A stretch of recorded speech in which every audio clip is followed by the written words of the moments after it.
And we did it. We're back again. Okay. We should have some sort of like drum roll. Well, welcome back to the Capacity Conversations, where two women from each coast of the US have challenging dialogue about self trust, transformation, and the reality most modern millennials are facing today. Do we actually have the capacity to do all the things we want to do? If you're joining us for the first time, my name is Raquel, Clarity Strategist, Web and Digital Assets Designer. That's new. We can get into that. Or like rebranded. Helping millennials create and sustain their peace, purpose, and prosperity on their terms. I'll hand it over to my amazing co-host, Sarah, to introduce herself. Hi, everyone. My name is Sarah Liljegren, and to sum it up short and sweet, I am in the business of rewilding real estate. I work in the modern American real estate industry, and I've also been very connected to nature and love the natural cycles as an herbalist and a naturalist.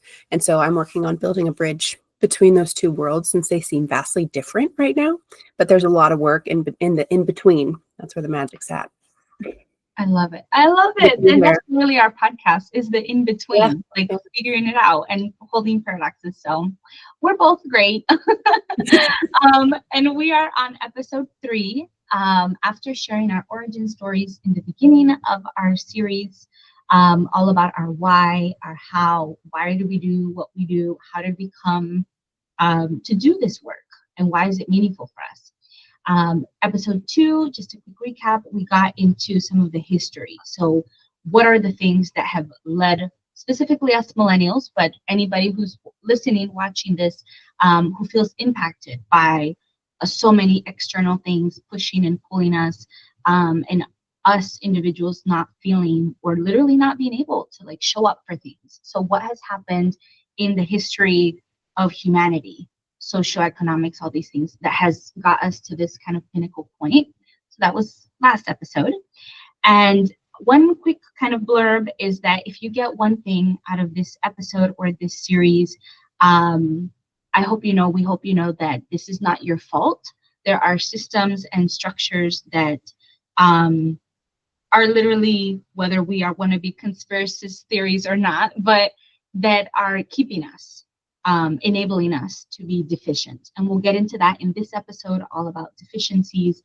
So just know it's not your fault. You know, we've all inherited this. And so give yourself grace as we all navigate this.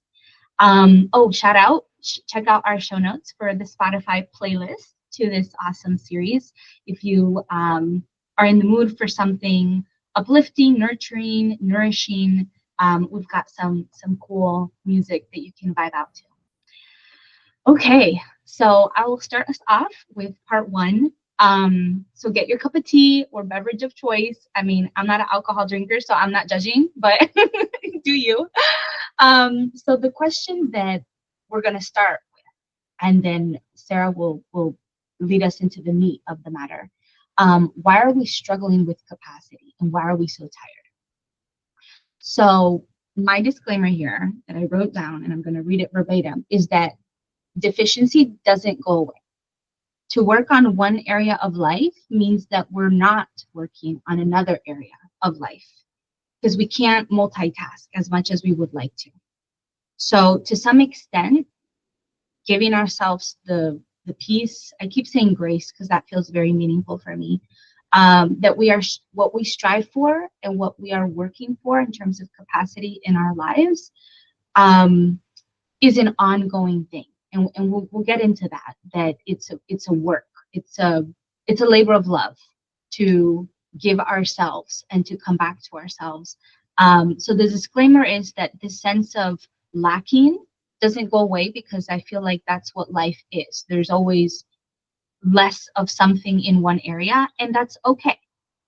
So what is the word deficiency? So I was telling Sarah when we were prepping for all of this that I've been going on this kind of binging rabbit hole Alice in Wonderland journey of etymology.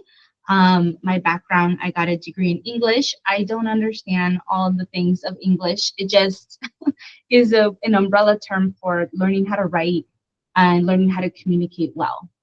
And I really was fascinated one of the classes about like the root word of things and how language has changed, evolved.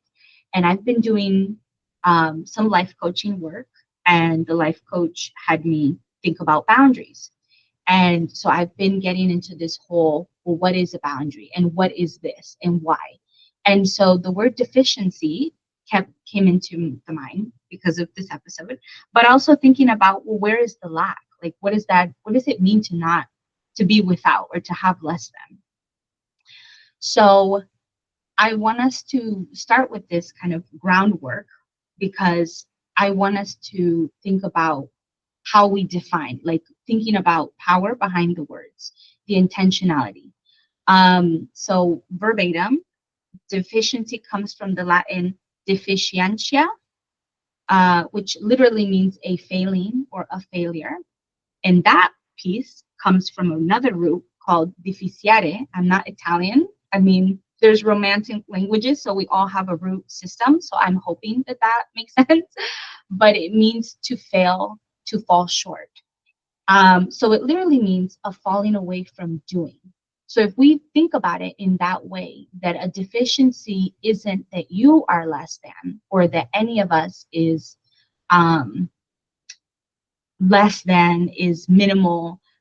If we're thinking about it's just a falling away, like it's a, um, it could be an intentional or just a natural part of balance of we're not doing this right now.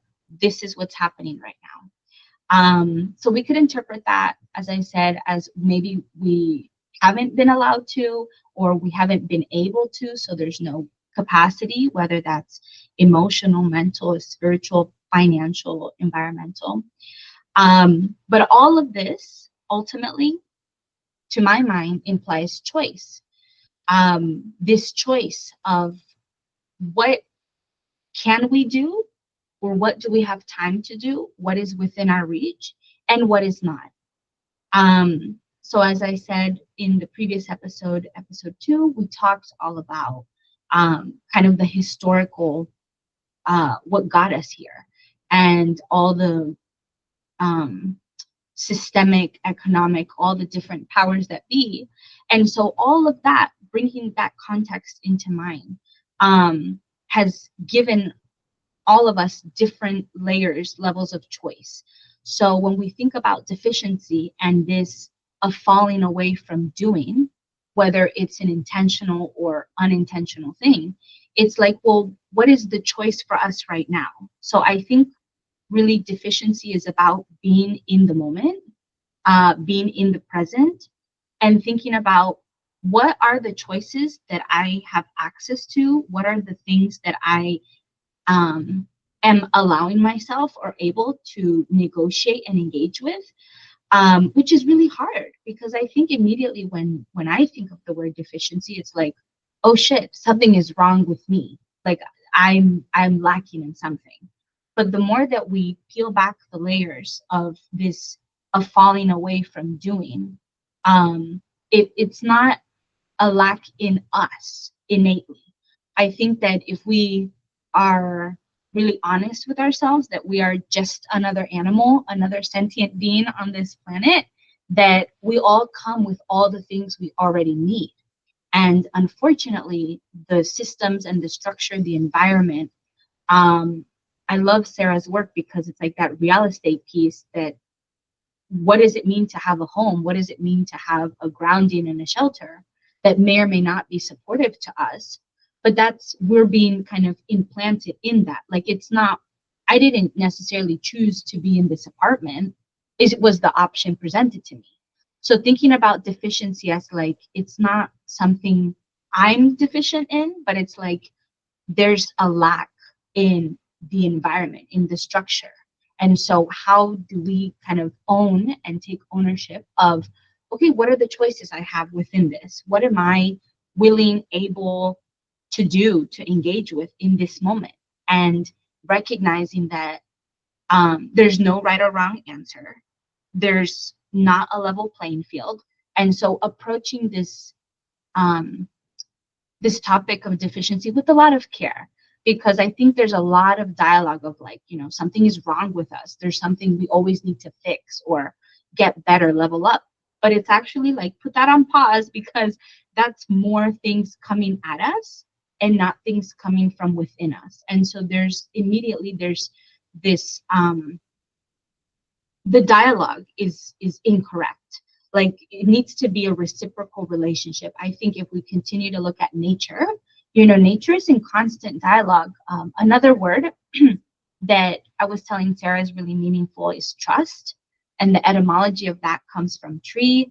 And I kept digging, and the word truce, and the word there's like three other ones: truce, trust, I think treaties or something, but they all have to do with this root of being rooted, quite literally.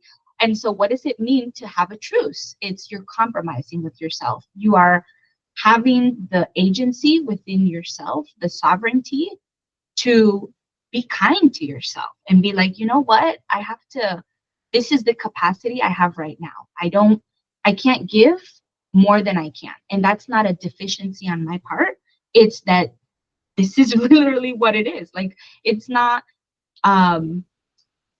my fault, or I'm sorry, go ahead. What were you gonna say? Oh, I was just going to add, it's a natural law. You Please. Yeah. cannot give more than you can. And when we're stretched so thin, and I'll get into this, like the speed of our culture, the Yeah. fact that you think you should be able to do it all is a complete logical fallacy. You cannot. Exactly. No, exactly. And exactly, thank you. And it's like we've been, I don't think any of us are consciously thinking like, oh yeah, they're selling me this lie. I mean, maybe for some things we've gotten to the point where, oh, let's check the ingredients on the back of this package, or like, let's figure out what this marketing is. They're trying to sell me something. But for so many of the deeply embedded cultural things, here in the United States, there's a huge hustle culture. Your what you do is literally the first question they ask you: what do you do? And that is identity that's wrapped up in title. And so realizing that as we talk about deficiency, it's not a you problem. It's not a you're missing something or you need to do something because of XYZ. It's more like, okay, who am I in this moment? What am I willing, able to do in this moment? Do I want to engage with whatever this thing, person, situation is putting on me? And that's a lot, because like, who can think that way 24/7? But that's just recognizing that the waters we're swimming in are deficient. Like, we're swimming in polluted waters. And so that's where I want to start us off. Um, I want to think about all of that in the context of inheritance, because what it means to inherit this society, these systems, not to say that, we can't change, but recognizing that change requires all of us. It requires a continuation. So the work that you do for yourself can have ripple effects for your family, your friends, your colleagues, whoever you're in touch with, your communities. And so if it's hard to think about these things in an ego sense, of like the sense of I, that's okay, because we've been taught, I think, to not put ourselves first, to not, why don't you want to keep climbing the corporate ladder? Why don't you want to keep hustling and grinding? Isn't that what success, happiness, and being efficient is? Isn't it? And it's this continuous hunger. Like, they even say that, aren't you hungry? Didn't you wake up with this hunger? Like, yeah, bro, we're all starving. Like, but it's not necessarily for money. It's deep nourishment. And the deficiency that we're all swimming in is what's keeping us hungry and stale and numb. And so when we think about inheritance, it's like, damn, multiple generations, going back to episode 2 about all these structures, the colonization, the capitalism, the consumerism, the extraction of our energy and spirit and time. It's like, well, no wonder we're having to choose between what we're doing. Do we have energy to listen to this episode from Sarah or Raquel? Do we have energy to microwave food? And it gets into these questions of what can we actually do and afford, instead of being able to realize that these are things that we've inherited. These are things that are not from us. Like, this is not something that we are seeking out or trying to see. We're just surviving. So I want to frame it in that context, that again, it's not about you lacking something or you needing to do something. It's this, I don't know if black and white is the right way of framing it, but it's just really trying to see clearly in these polluted waters that we've all been inheriting multiple generations. Sarah and I talked about our origin stories. And so for me, one of my examples is that I'm an only child. And so I really wrestled with this stereotype of like, only children like to be get attention. I was like, what? Why? I was super shy as a kid. And to conflate or compound the effect that both of my parents were always fighting all the time. So the attention I got was being the default mediator for my parents. And did I ask for that? No, it was inherited. It was just an automatic thing because my parents didn't get what they needed from their cultures and systems. And it was just this ripple effect. And I don't think it's intentional. I don't think both of them were like, we're just going to take this little girl that we gave birth to and put all our shit on her. I feel like in the end, after my parents got divorced and I emancipated, got the F out, it did, like, they realized that I was the glue, because they would literally say, Raquel, you're the thing. And so sometimes the system can recognize, and I think that's what we're reckoning with now in the United States, of like DEI, meritocracy, women's rights, LGBT, like we're really in the reckoning, because the community, the society that we have developed, and not we as in Raquel and Sarah, but like all of humanity, all the spirits that have come before us, that we've all inherited.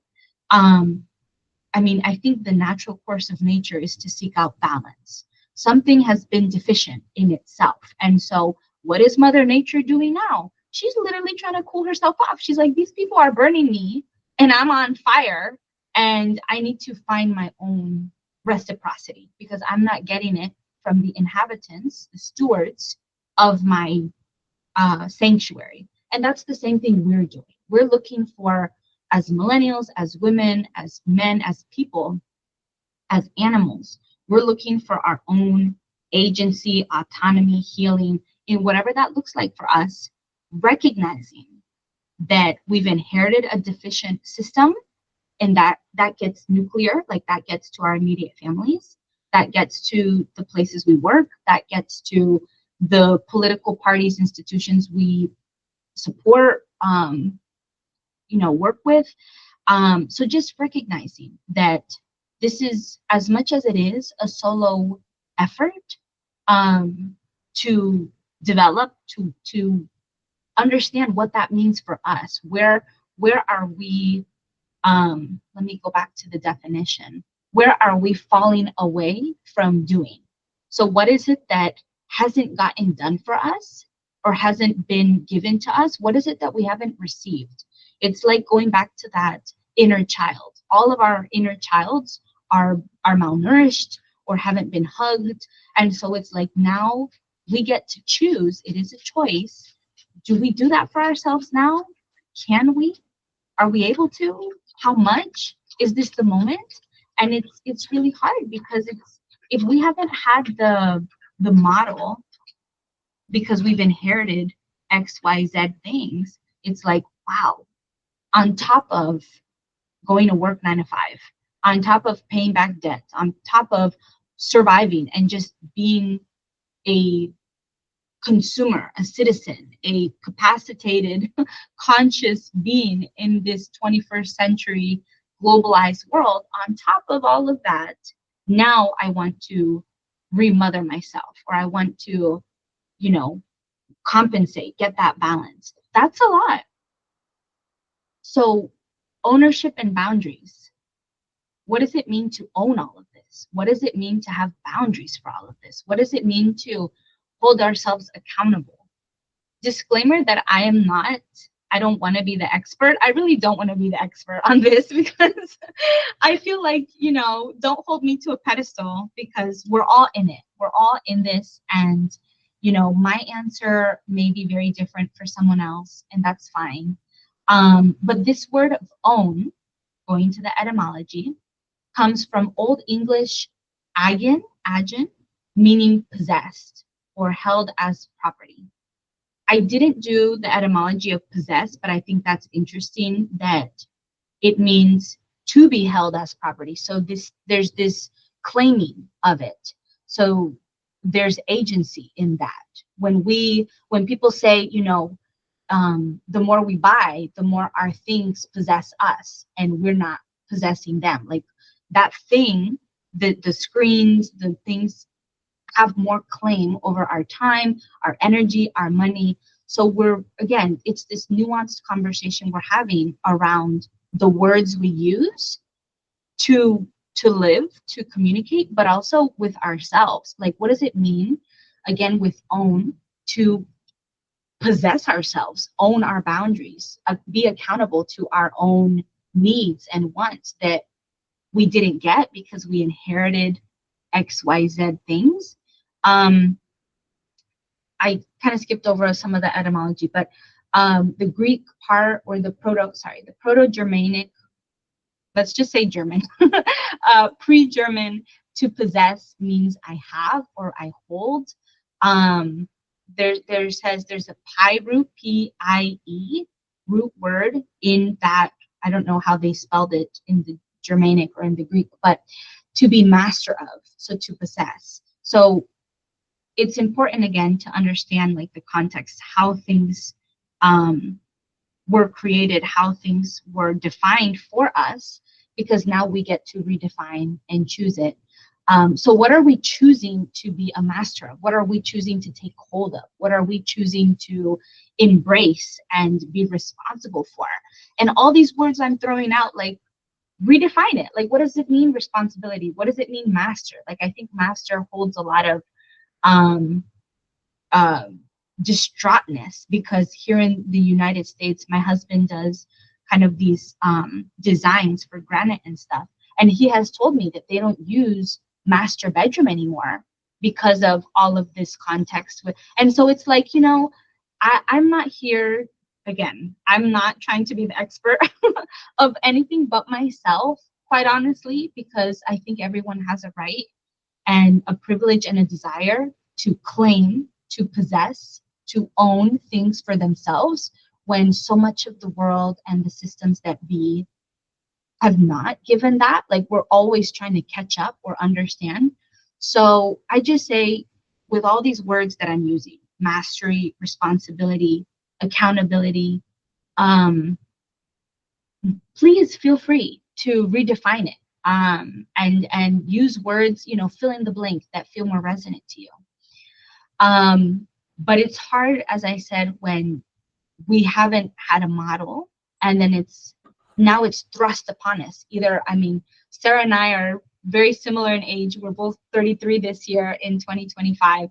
And so it's like there's a lot of reckoning that happens in our 30s. And, all the things that we learned in our 20s, and now we're like, oh, shit, is this really what I want? Like, in our 20s, we are just going through the motions because we're going through the funnel of school.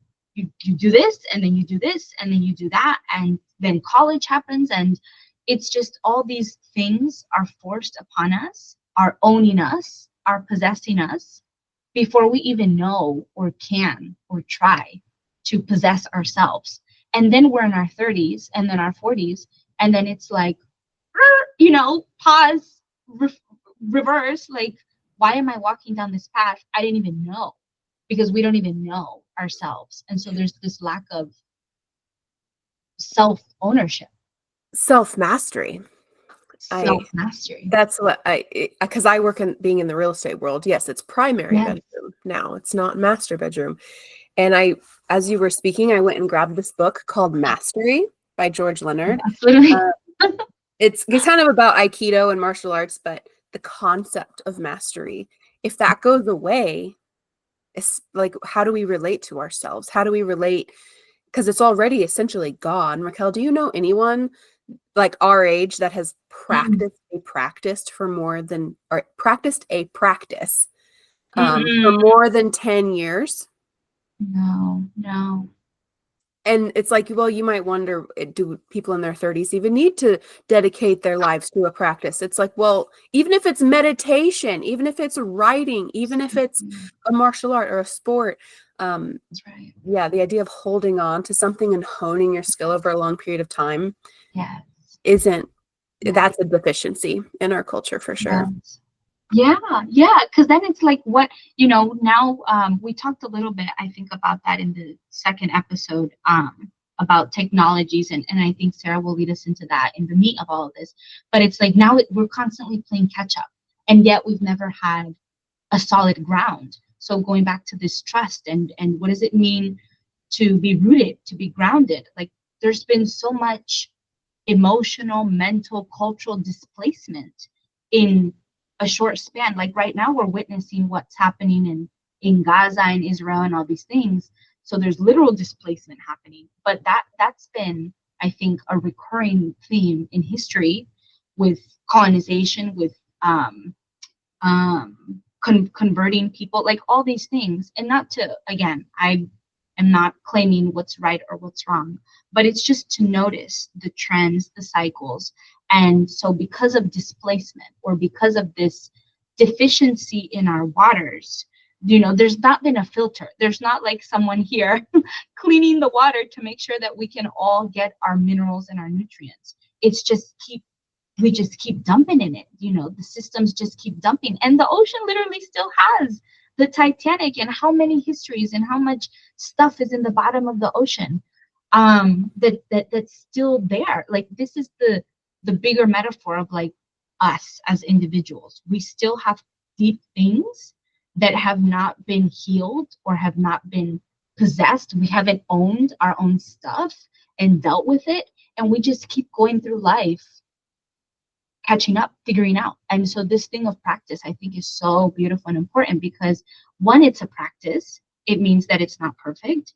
And then also it's like it's a routine. It's what can we do consistently that is meaningful, is helpful, is nourishing, brings us back to ourselves. Um, So one other example, and then I don't know how I'm doing on time, but one other example, and then I'll wrap up on my segment, is that when I think about deficiency, talking like about business, for example, because Sarah and I both talk about our businesses and what we're trying to bring alive into this world. Maybe that's our filter, is like our tiny little thing, coral reef that we're trying to do.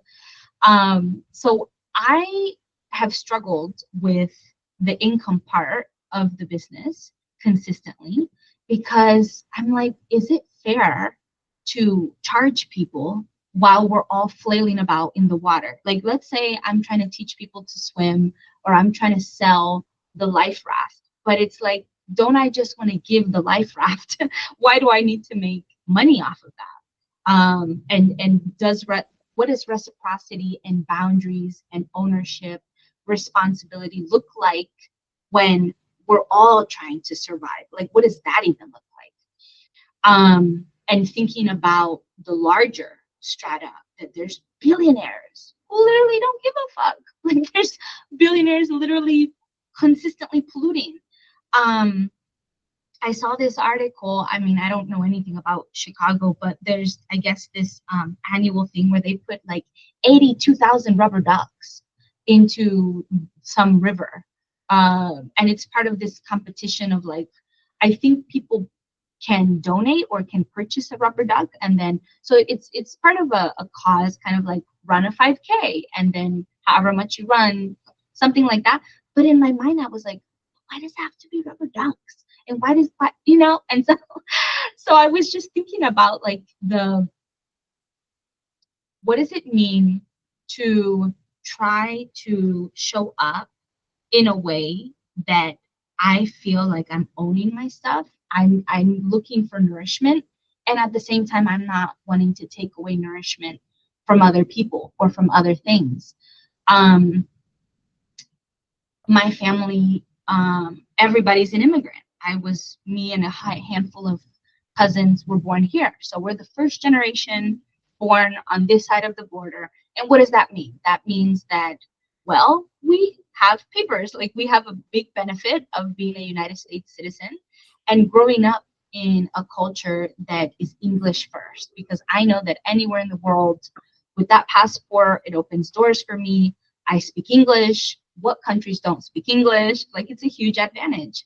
And yet, thinking about the deficiencies or the limits that all my family who came before me didn't have, that access or privilege or honor or whatever we want to call it. The emotional, financial, geographic displacement, like all of that ripple effects. And what does that mean for me engaging with that community, with my community that I don't even feel a part of because I'm in a separate bubble.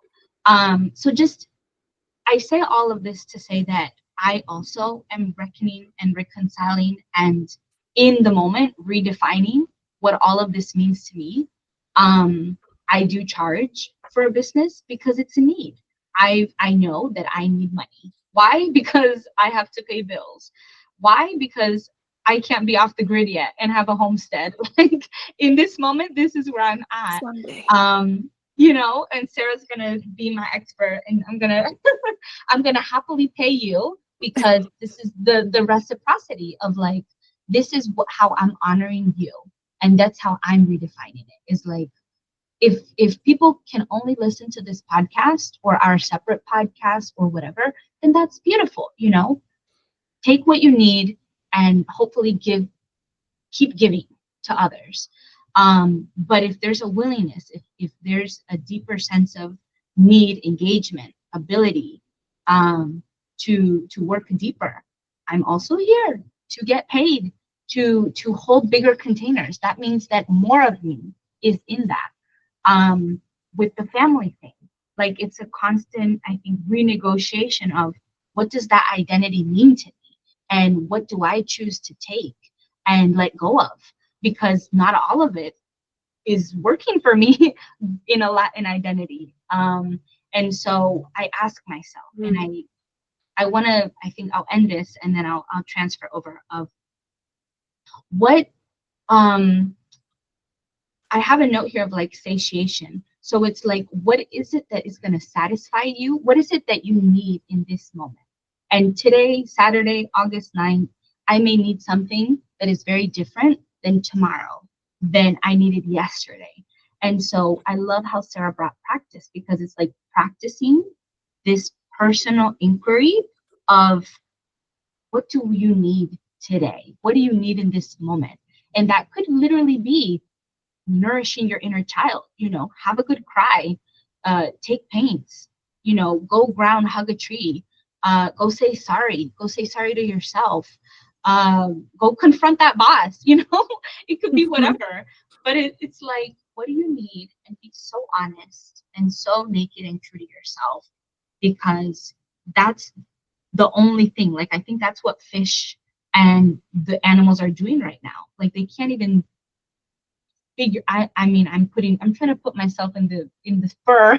I was gonna say shoes, in the skin and everything of the animals, but, like, how can we think about the ecosystem when it's like we are lacking, we need something? So to show up in a way that feels good, that's resonant with the rest. It's like, what is it that you need? And don't shame yourself or feel guilty. So I'll end it there so that I can pivot to Sarah. But give yourself grace, everyone, and we're all in this. Give yourself lots of hugs and loves. We talked about our sun signs. I'm a Cancer sun, so I'm all about the love and nourishing. Go make yourself a bubble bath, please. Oh, I love that. Yeah. Because I'm a Libra sun, and in my brain right now, I was thinking of the orcas. I was like, put yourself in the fins of the orcas who are attacking the boats right now, because the orcas are like, stop it, and there's just more and more in interactions or attacks, or like small boat fishermen getting like sideswiped or like knocked by orca whales, and I'm like, that's really interesting. I haven't seen stories of that lately, but it was a couple years ago that it was a discussion between me and my friends. Like, I think the ocean is trying to say something to us. That's right. That's right. And there is, that balance of give yourself grace.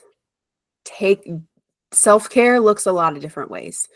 It's the hugs, but I love that you also said it's also the hard confronting discussion with your boss or your partner or your family member, whoever it is.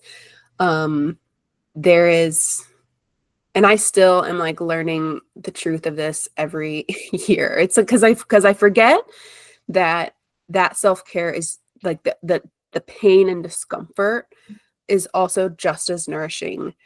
Maybe not just as nourishing, because it's not like we should lean into pain just because it's there, but to recognize what you need first, and then be willing to do the hard thing despite your feelings that I don't want to.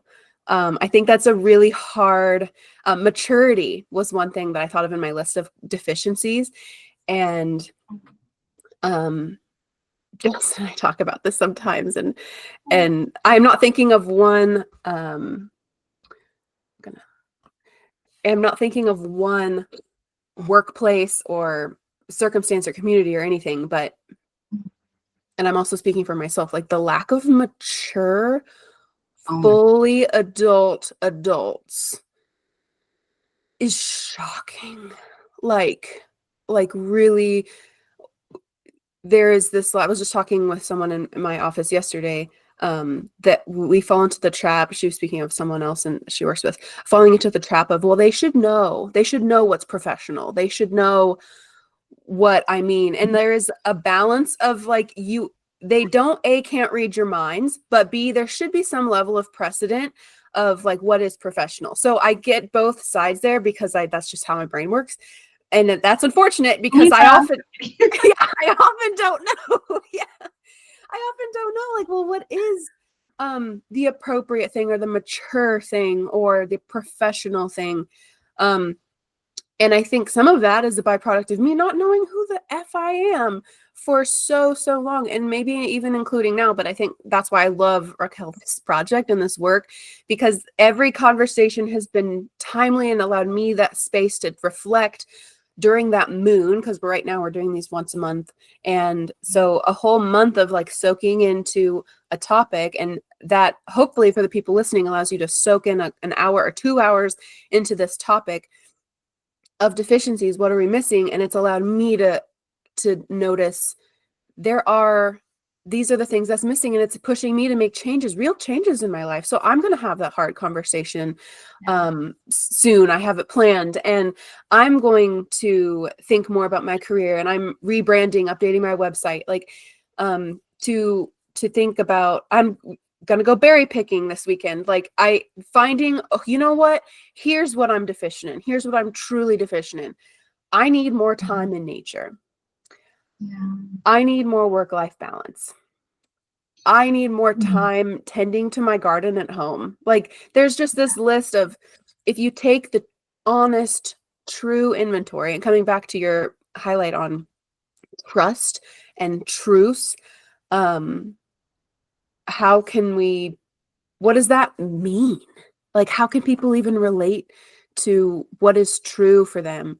I have like kind of scattered notes here as always, but I guess I'll just start the need for roots. The lack of connection, like I said, the lack of rooting down, the lack of belonging to a place. I have this handout written by Jonathan Pageau. And Jonathan Pageau, if you ever watch this, I would love to interview you. But it's a handout, an essay called Discovering Identity Between Tyranny and Chaos. And I really started thinking about identity as a deficiency leading up to this talk, because in real estate, in the real estate world, and in sales in general, I'm sure you are taught that if you want to build connections with people, meet them on their identity level, what they identify with. People who go to a certain church, people who literally live in a certain area, you have a community, you have a sense of identity with your neighborhood. That's right. That's right. There's all these little pockets of identity that we feel a connection to, and the deficit of knowing your own truth and finding your own identity, I think it's hard enough. It's hard enough. But this little section that I would love to read is just a small little paragraph, is under the section of the excesses of identity. And so in my previous story, I think I mentioned that I went to college for nutrition. That led me to plant medicine and nature connection, which led me to survival skills, which led me to real estate. Okay, so that's the chapter I'm in now. That all makes sense. No, I'm kidding. It all makes sense, yes. Because someone there's the Spokane, okay, I don't want to rabbit hole too much, but the Spokane Women's Club used to have a home ec club. And I like, one of my dreams is to bring back home economics, like make home economics cool again, because everyone thinks of just like sewing and cooking Bisquick pancakes. That's what I did in home ec, honestly, in middle school. We added water to pancake mix. And I think that's a valid skill, but it's not like the back to the land vision of what I think about when I think about home economics now. And I am a little bit on that, like that radical back to the land world, but with a very, very grounded, hopefully, approach, because I am obsessed with balance. I'm in all things. And that's next month's episode, actually, is balance. So Libra. Libra, I'm so excited. It's going to be equinox season. Which is just a terrifying time. I swear, every twice a year, I kind of have this existential, like, oh no, like everything I'm working for has another side. And so when you build up an identity, expect it to break down. And if you hold too hard onto your identity, which is what this section's about, the excess of it, this is what happens. Okay, so it starts out with a little quote by Simone Weil that I don't know. The Need for Roots actually looks like a book or an essay, but it starts out with this quote: "To be rooted is perhaps the most important and least recognized need of the human soul. But it is necessary to recognize that the need for roots is also one of the most dangerous, leading to exclusion and tyranny. Because as soon as you draw that wall, here's what I am and here's why I'm safe, you have to recognize that there is a wall. There is a line that has been drawn." Okay. And as much as that provides safety, I'm obsessed with villages. All right. Oh, that was my point about home ec club, is because someone was like, wow, you want to bring home ec back? Like, you're interested in so many things. And I'm like, I'm interested in everything that it takes to build a village. Turns out that's everything. At least everything that was required for our survival and existence. And beyond just survival, how can we like take it to that next level of cooperation? How can we live in a cooperative culture that actually is connected to the land and our neighbors and ourselves? And I'm feeling emotional because, like, to lose sense with yourself is a tragedy. It's a tragedy. And like, that's the inheritance that in many ways we were given. That's what this article is about, is like the need. Actually, their culture is changing so fast. And I'm seeing more and more little like videos online of the COVID babies, and how feral they are. And it's just like a little, I've only seen a few like, wow, the COVID babies are at it again. And because they're like 5 and 6 now, you know? Oh my gosh. I know, the ones who were born during the pandemic. And so I'm just so excited to see, and that's why I love working with kids and why I miss it right now, actually, because how do they see the world? What identities do they hold? And to be born into a time of chaos, especially that time, but like we have a generation of that. So anyway, you said the roots, meaning to have, be master of, and possess. to Mm. recognize that Wow. while there is a deficit, the excess has just as many consequences. Mm. So this is the part that Jonathan Pajot wrote, leading into the excess of identity. So he says the need for identity does not preclude identities from having their shortfalls, like I was saying. In fact, so much of the postmodern critique since World War II has been a reaction to the vicissitudes of identity. Vicissitudes is an unwelcome change of events. I had to look up that word. Please. I was like, please, thank you. Vicissitudes, everybody. And so because the strong nationalism and racial theories of the Axis powers Mhm. after World War II Mm. led to the attitudes of conquest and the dehumanizing of marginal peoples, the West has been very sensitive to the abuse of identity and its relationship to violence. An identity can become a weapon wielded against one's perceived competitors, leading to war and conquest. Identity can also impose itself too strongly on the elements that constitute it, mistaking uniformity for unity, eliminating the more granular identities of its own constituent parts. This is often how we understand tyranny. This tyranny can express itself at every level of participation, becoming iron-fisted control in one's own life, one's family, one's religious community, or one's nation. So I love that excerpt because and it goes on, and I wrote next to that the Fibonacci spiral, because how you relate to oneself is how you relate Mm. to, like, the one. It starts with 0 plus 1.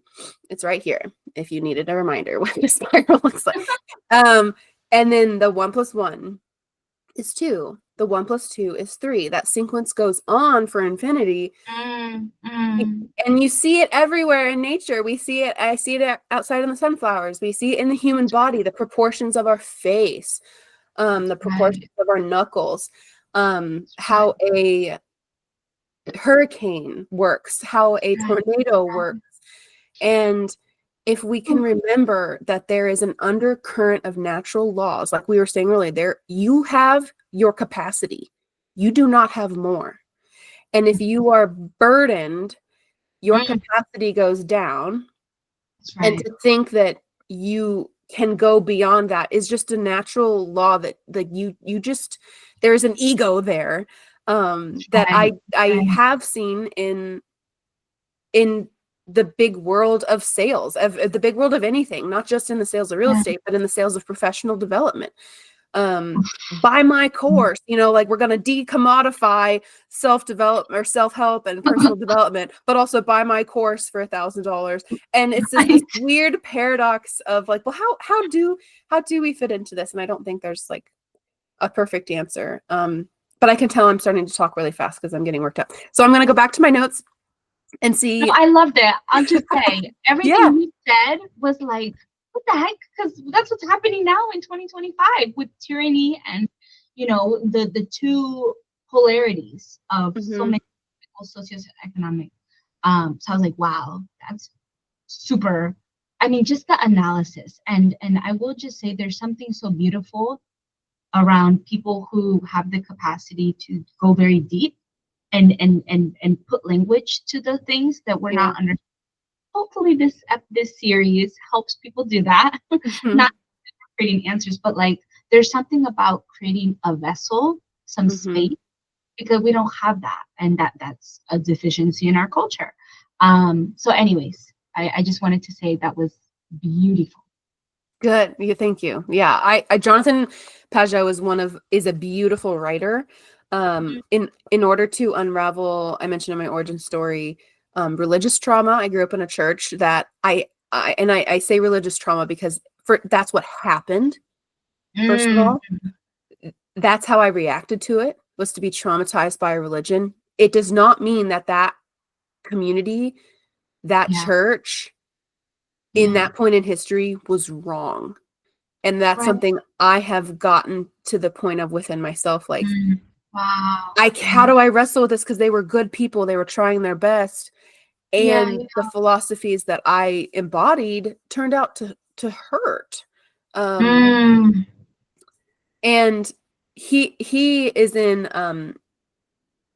the Gospels and the Exodus series that Jordan Peterson puts on, and those videos, and hearing a roundtable of all of these like theologians and neuroscientists and like and psychologists and sociologists Yeah. and community leaders to reframe and to break apart the biblical stories in a way that helped me digest them better was Wow. very healing. And he always has such beautiful poetic like Oh, fractally lenses that he sees things in, because he's an artist, and I'm in awe of that, because it's like this dude, that's how he describes himself. He's an artist and a writer, and he's out there like dropping wisdom bombs on, he probably wouldn't that's like that nice. analogy actually, but but Oh, dropping the wisdom that allows people who can see the in between to put words and language to it. And I think going into my list that I curated for this, yeah. it's a very simple list that Mhm. I've kind of already spoken to, but um he I empathy. Okay, I've had a track of, and then I lost it. But my list starts with empathy. It's funny. It also starts with critical thinking. That's maybe where I was going, because that's what caught my eye. Because the 6 a.m. like the mornings, this is a good time for me, but I haven't eaten food yet, so we're all up here. I Um, know. critical thinking as a skill is something Mm, that, if you are living mm, in the in-between world as an artist, as a thinker, as a mm, scientist, you can understand how and why this is so necessary. But mm. like, what, everything's fine, I do plenty of critical thinking. Okay, If continue. career Sorry. some bullet I had there was about career, because you mentioned the etymology of the word career comes from cart. And if cart Yeah. is a lane, and if it's a Mm, rut in the road making a cart go in a mm. certain way, that's a Imagine. path. That's a path. So if in like in Spanish it comes from the word race. If it's a race through a rut, That's right. what is your grand purpose and design in life? And maybe it's Mm, to ride that cart. Like, I don't maybe. know, we need a lot of carts to build a civilization. So Right, right, right. I think I'm not speaking negatively about the career thing here, because you and I talk a lot about this. I too am trying to develop a career. I have Mm, my evolution of career, like I stated earlier, and interests has yeah, kind of led me to, yeah, real that's estate right. is my career. This is what I do for a Yeah, living. This is who I right. am. I have found a sense of purpose in a career, in an industry that I Mm, didn't see coming. I really didn't. yeah. And it's still kind of confusing. So the question there is, how are you operating in your personal natural Mm, state of thinking? And mm, how has technology played a part? Because the mm. other thing on my list as we go down is the deficit, the total deficiency of nature connection. I think the screens have played a big part. Obviously, it's a beautiful thing. It's how I've met lots of teachers. It's how I met you. Yeah. Um, yay! but with the screen has come Yeah. speed, has come the possession of Mm, ourselves in order to bring about like the grandest technological age in history as we know it. I'm mm, sure there was another mm, grand technological age, and I'm sure it's well, I'm not mm. actually gonna say I'm sure, I don't know. But like all those cities that are at the bottom of the ocean, like the world has like collapsed, shifted, broke, been hit, expanded, like that That's right. our planet has been through so much trauma that the Mm, ancient civilizations that were here might have had technology that overtook them. We don't know. yeah. Yeah. Um, I That's mean, right. we obsess over that idea all the time, just like we obsess about zombies and like the undead and the Walking Dead. Oh Um, my God. That's literally what we are, but I won't say too much about that. that's a different episode. That's a different episode. It's true. We are going to have a whole episode dedicated to Yeah. like Yeah. essentially possession and like Yeah. the rise of, yeah, zombies and bullshit and lies and Right. Yeah, bullshit as a phenomenon. That's a John Vervaeke thing. Oh, he was also on the one of the Gospels. And Oh, his take, John Vervaeke, he has a whole thing on YouTube if you want to look him up. yeah. Mapping the meaning crisis. Oh my gosh. Ooh. Oh my gosh, no, that's not it. It's been so long since I've watched those videos. But he has a whole series from a cognitive scientist standpoint on like how do we perceive what we know? Mm-hmm. Because our perception is everything. It's what we think we That's right. like. Okay, going back to kind of my list, but it's nutrition, because like I'm a nutritionist and that was my formal education. Yeah. And I learned a phenomenal amount about metabolic Mm. processes that I don't remember most of because they're just Okay. so complicated. Okay. But all of the nutrients that you take in Mhm. through food, macros and macros being fats, proteins, carbs, macros meaning vitamins, minerals, you might include water in there. But all those things break down into simple sugars, amino acids, lipids Okay. and fats. And all of those little individual things come into the metabolic processes that give your muscles, your bones, your blood, your oxygen, everything has a system. There's a process to everything. Everybody wants an answer, Um, but processes are always more true. Okay. oh, There is not an answer to metabolism always, but when there is, it's pretty clear. Like you are deficient in vitamin D. That's pretty wow. clear according to the blood work, right? So let's say you add more Mm, vitamin D and mm, who you are 6 months from now, if your vitamin D comes up, that does not mean you are suddenly in homeostasis and a perfect person, right?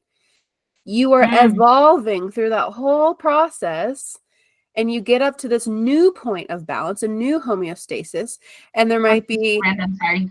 oh, I love that little party emoji. Yeah, because I was just dropping. You were dropping bombs. I was like, I need to do something. there could be, I mean, especially the process thing. That's a one-liner that stuck with me years ago. That's, I don't know, probably Mm, another podcast. And um that wow. but it spoke to me as a nutrition person because Yeah. Yeah. just because you're deficient in one thing doesn't mean that's the Right. only thing that's needed to bring you back to health or full capacity. Full That's right. capacity. What a thing. Like um Mm, if you have felt like you haven't experienced your full physical energy in mm, years, there's something to that. Like if you think that just not being in your 20s anymore is what mm, is why you deserve to not be at full energy, if you think that's the only criteria to you not living in full health, I would encourage you to challenge that belief, because right. to have physical energy as a person, Yeah.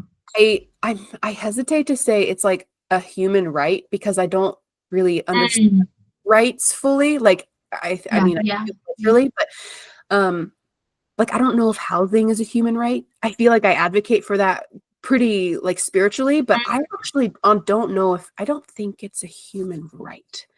Um, I think it's the right of a village. I think there is a Yeah. cultural responsibility. Like you have a responsibility to Mm. take care of your neighbors, which actually he gets into, like to care Oh, for your neighbors. That's the whole Fibonacci thing. Like if you can figure out how to hold yourself, you can mhm, figure out how to mhm. hold the person next to you. How do you hold the person next to you? You get to know them. You understand. Like that's one of the most phenomenal things that I Mm, find mm. in intentional communities is Yeah. and I just got back from the Vermont Eco Village tour with ecovillagetours.com, and Cynthia Tina, she's a phenomenal Oh. communitarian, showing people what it's Mhm. like all over the world touring eco Wow. villages. um why Wow. did I bring that up? Oh my gosh. See, I told you the blood in my No, you're good. brain. You're Because good. the random acts of kindness are Yeah. everywhere. And it's not just a Yeah. random acts of kindness. It's because Mhm, these people know their neighbors so well. And it's not because they spend a mm. ton of time with them. It's because they just get to Right. know their place and their environment over time. So Yeah. they start to see what's needed. And I hear farmers talk about this with when you let the land do what it wants to do, you start to just naturally see what's needed. You don't get that if you're living somewhere for 3 years or That's right. for 3 seasons. You That's just right. can't, like the whole like double-sided edge of a root. It's like the benefits that come Mm. are beyond what I think most Americans can even comprehend. I shouldn't say that because I think most Americans live in rural land-based communities. Um, Mm. or maybe just as many that live in like urban centers, but most of our population lives in urban cores in America, the United States, because Yeah, yeah. um, because of the Industrial Revolution and how it brought people into the cities and took people out. And that's another deficiency that towards the end of the last episode, we didn't go into the Industrial Revolution, but to remind you that is what we're living in now. We're living in this postmodern effect of, okay, bring the people in from the countryside, take them away Mm. from the land, give them a new job. With that came probably more clear gender roles. Like, okay, someone's got to Yeah, go be the breadwinner. You're going to go to the yeah, factory. Someone else is going to stay home and keep the home. yeah. And then all the cultural lessons that came with that through the 50s, 40s, Wow. 50s, so slowness is another deficiency that I think, Mm. because we aren't as connected, because we aren't That's in right. these natural cycles as much, we don't have the space to make an informed decision. Mm. With that, free will, choice, freedom, agency, you mentioned that earlier, like what if these are our options, like you renting, Yeah. that's a perfect example in my world. Like, okay, we're paying $3,000 for an apartment. And then I literally have these mortgage lenders who are like, well, then, talking this out about clients, like, well, if that won't work for them, if this type of loan won't work for them, if they don't have this or this or this, well, then they have to go get a job that makes more money. Huh, And okay. I Just was, do that. yeah, I actually, in all of my respect for this mortgage lender, I was like, I have a question about that. And I really approached it from a place of curiosity. Right. And he Mm. was of a generation and like twice my age. I'm in my late 20s and I'm like, excuse me, how? Good for you. Say it. What? Be the orca. And it was really, I really was thinking about this conversation, thinking I'd bring it up today. And I'm glad I remembered it, but I can't remember the guy's name. I don't have his contact info. It was when I was back in Seattle with Century 21 and I lost a lot of those contacts. I'm like, oh, I wish I could figure out who that guy was, because his response was phenomenal. He was like, you're asking really good questions and I don't know. And he had these like very human Oh, creative processes about, well, wow. if what the tiny home movement isn't necessarily helpful, but it is a start, and here's how we can essentially funnel people into more of an ownership, more of an equity position where generational wealth becomes an option again. And Mm. I can have a whole 3-hour episode on generational wealth and the wealth gap and why the housing industry, this is a good time to pay attention to it. But that's just, from my perspective, that's Gaia speaking through me, I think, of like, pay attention. And I'm very curious naturally too about all this anyway, and that you can kind of hear in my story how it started with nutrition and now it's in real estate, and they're very much connected. So And that's it's all kind of nourishment. Like it's all right. nourishment, honestly. So I mean, okay. I have a lot to say to what you just dropped on all of us, but please continue. Okay, well, you can, yeah, say what well, here, let me finish up Fish. and then we can dive in, because I really, I think if I just mention these things that are on Please, my list, please, I feel like, okay, at least I said what I was please, hoping to please. say. I feel like, oh my gosh, we have to talk about DEI versus meritocracy because I have that note. But I feel like as millennials, Mm, these are the things that modern United States millennials mhm. feel deficient in: empathy. I have a story about that. I'll come back to it. Critical thinking, Mm, nature connection. I mm, think related to the toxicity, like the over saturation mm. of the screen and speed and the possession of speed and the whole trance state. Actually, the Emerald podcast, I'm going to mention again, has a great episode about trance states and why you literally do neurologically go into a trance state when you get stuck in doom scrolling. So it is a very real possession that happens, which is Wow. what sucks away our time. because that's the next thing on my list. We think we don't have the time, but we're actually having it sucked away unconsciously.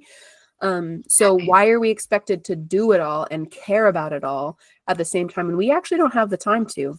We don't have the capacity for that. So slowness, we're deficient in slowness. We are deficient in the space to create the maturity that helps us make an informed adult decision because we don't have the slowness. Access. If access is a privilege, we have to ask access to what? So if we're deficient in equal opportunity or equal access, digging a little deeper, what are our real human needs? How do we can we decipher what our real human needs are so that we can ask those proper questions? I mentioned free will, agency. And then this is kind of the whole point of the whole project here, but the deficiency of resiliency. Resiliency, the building of resiliency is the building of proper boundaries and how to hold them, I think. And that is the same conversation as human capacity. Yeah. So that the emotional impact of these deficiencies is the lack of culture to pass on to future generations, the recognition of ownership or the lack of ownership, like what is ours and how do we let go of what is not ours. The skill, the practice of that is diminishing.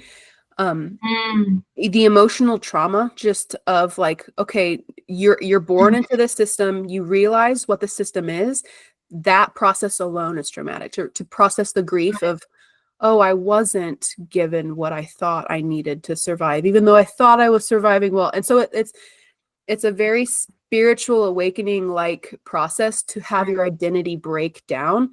And I think if we had more space to allow mental breakdowns, spiritual breakdowns, the rebuilding, we don't have enough time or space to allow people to do that. And so we just kick them to the streets and, hate them. But, but they're the same. Oh gosh, no, I'm not gonna go down that rabbit hole. Okay. So it creates zombies, addictions, autopilot, the hungry ghost, the never satiated archetype of the taker, the consumer. Actually, it's hyper consumerism and materialism. And then people with a lack of purpose, meaning reality, embodiment. They don't know where their body is in space. They don't know what's real.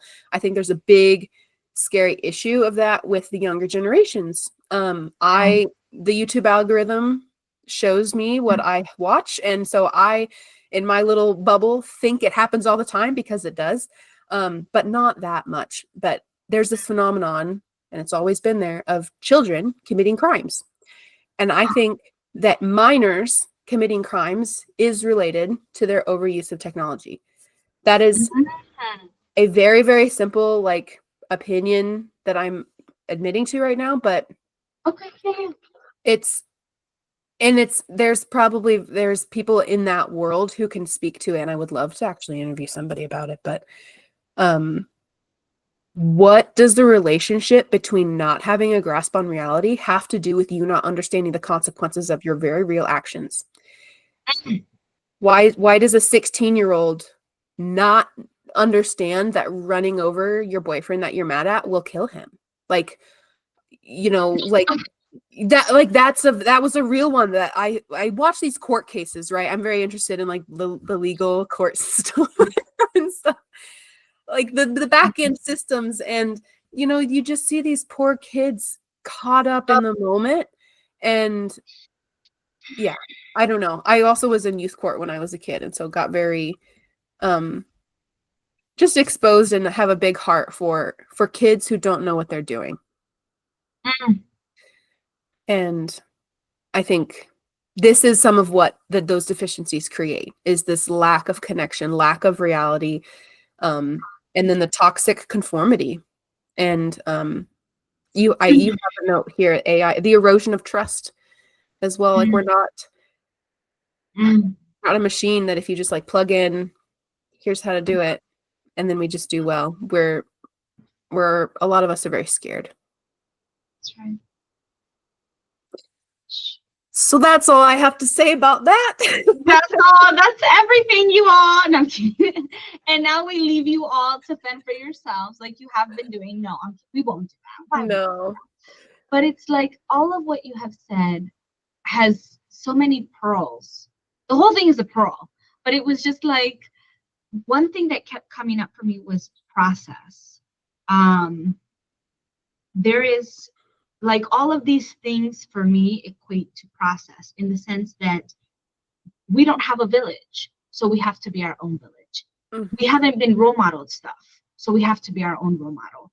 The thing about perception, like nobody has given us, like what we have inherited is so much trauma, confusion, doubt, fear, debt, and it's like now we're all trying to figure it out, and there's no mirror or there's no support, there's no relationship. Like I love what you talked about the village and how nature, like talking about nature. I asked ChatGPT because if you all don't know that ChatGPT is Raquel's pseudo therapist and the pseudo physical therapist, and that I play at it, but it's also like it's a sad truth that I don't have the money or the time or the resources to find the individual experts or the village. I don't have that. We don't have that, I think, as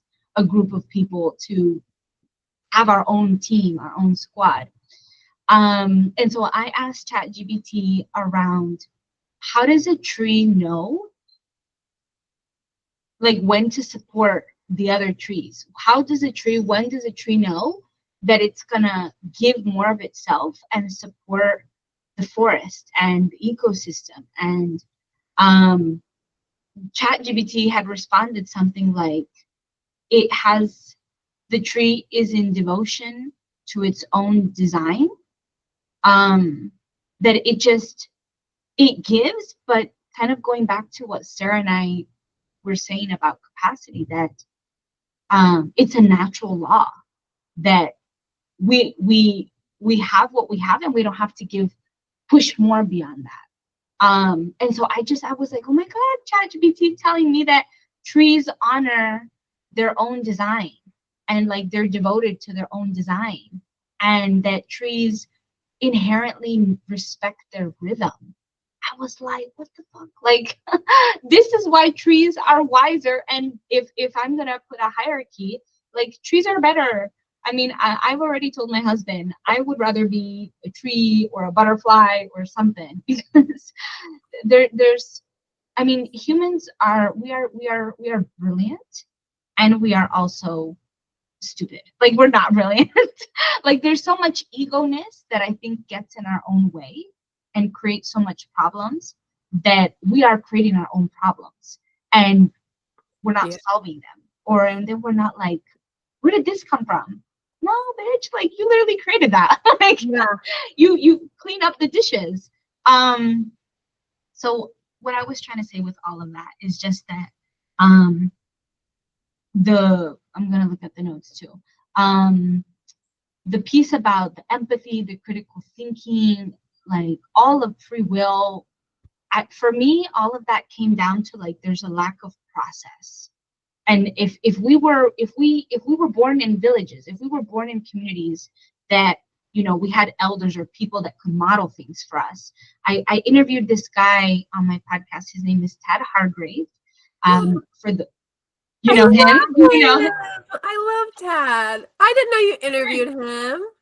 I did. I mean, his episode is coming out later this August, and he was a big part. I don't even know how I found him, but I think I would a couple years ago when I was starting the business, I was like, I don't like to do business in this very salesy, like you only have 24 hours and Mm-hmm. you do this funnel. Like I've never had a funnel, and I've had some clients, and I'm working on the consistency. We're trying to create sustainability, but recognizing that sustainability isn't every day all the time. Like nature isn't that way. Oh, when you were mentioning about the environment stuff, I was like, I have a girlfriend who she has a lot of like these lights in her house because she's like, well, every winter I go through SAD, seasonal affective disorder. And I read an article that why do we even call it that? Why is that a thing when winter is supposed to be about darkness and seclusion? And, nature knows that right now is not the time to try to bloom. Like everything is dead. We need to kind of die. We need to kind of let ourselves be held and shed that skin and just engorge, binge, nourish. I love a good chili. I love brownies. Like I love hot cocoa in the winter and just do that. You know what I mean? And so, what is the nature of business and marketing? So I think through that, I found Tad and I was like, oh my God. For those of you who don't know context, Tad Hargrave is this Canadian alternative. I don't know if alternative is the way, but he goes by Marketing for Hippies is his brand. And his whole, for me, premise is making marketing, doing business in such a way that's reciprocal, that's sustainable, that's honoring the individual and the business in a very natural, organic way. We all want to make money and have sovereignty, and we want to do it in a way that's ethical, that's courteous, that's sincere. So anyways, so I reached out to him. I'll tell you this after the show, but I reached out to him and I was like, please be on my podcast. And so anyways, where was I going with all of that? Just that, like the concept of because he mentioned on the episode that one of his friends who's a Cree elder, I forget the tribe, but that babies come when they're born with their hands like this because it means that they have something to give. Like they already have something in their hands. Oh. And I was like, and then the village, he said something that like, but then the village, the elder, the people witness and they allow that being, that baby, to express themselves. And like, okay, I see that you like farming or agriculture, or you like herbs and healing, or they just let you be. And so you said something around like, when the metabolic processes or like in nature, it does its thing. And so I was like, well, no wonder we're all in deficit, in deficiency, in debt, in doom, in death, in like whatever else D-Day. We're in constant D-Day because it's like we are trying to recuperate, create something that we don't have, which is the witness, the elders, the people. We can't do it on our own. I mean, I think all psychologists are like, humans are relational social beings. And to put us in boxes, literally, figuratively, all the time. And, we're all trying to figure out things because no one has figured it out for us. Like it's not up to us. We're supposed to be supported. The mother, the father, these archetypes, this village is supposed to support us. I mean, they even say it takes a village. So where is our village? So I just loved everything you said about process, and yeah, I love us, and yeah. Thanks. No, same. I even what you're saying there, like about winter, like we're supposed to go in and be inward in the winter. Not if you have a career where you get 2 weeks of vacation. Like you do not get a winter if you have to work 50 hours or 50 weeks of the year. And maybe it's around, maybe you get a week in the winter to yourself, but the whole because I have an 8 to 5, I can see why they're beneficial. Okay, that being said, but that is the same reason that I think we have a generation of, and we're on like the second or third, we're on the third generation now of this is normal. This is our new normal. That's one reason I got raging anxiety during 2020 when everyone was like, well, we have to get used to our new normal. I don't think any individual has a good grasp on what that new normal should be, but a lot of individuals have an opinion on what they think it should be. And it's kind of scary because of how quickly it changed and because Well, I guess at that time we were all like, okay, go home. But right now, like none of us have the time or space Yeah. to continue to challenge, well, what does new normal mean? Where does the village fit into this? Where does my own sense of purpose and meaning fit into this? I think before, Mhm. like 5-10 years ago, it was hard enough. But now with the cost of housing, the cost of living, everything going up, like doubling in a lot of cases, we can't, no way do we have the capacity to actually ask those questions. Um, that's not a choice when you're paying Mm. more than half of your income just to keep the roof over your head. And you're lucky if that income that you're giving to your housing is actually in from my perspective, in the name of ownership. But that's only a positive thing if you're going to stay there for more than 5 years, which is a privilege in and of Right. itself. Like, so if you That's right. actually know where you're going to root, maybe you get to create a community. But if you don't, you are stuck in this limbo. And I speak to it because I actually just Mm. lived through this, and I'm still living in, I had this huge wave of grief on the Eco Village tour because I'm like, where's my land?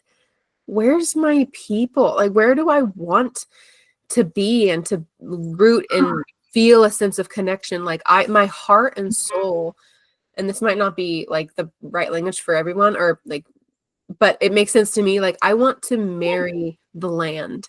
I want No. to build a long-term trustworthy relationship where Yes. there's communication every day, where there is Yes. wisdom unfolding every day with the land around me. And I Mhm. have Yes. a yard, and I have a house that I now own.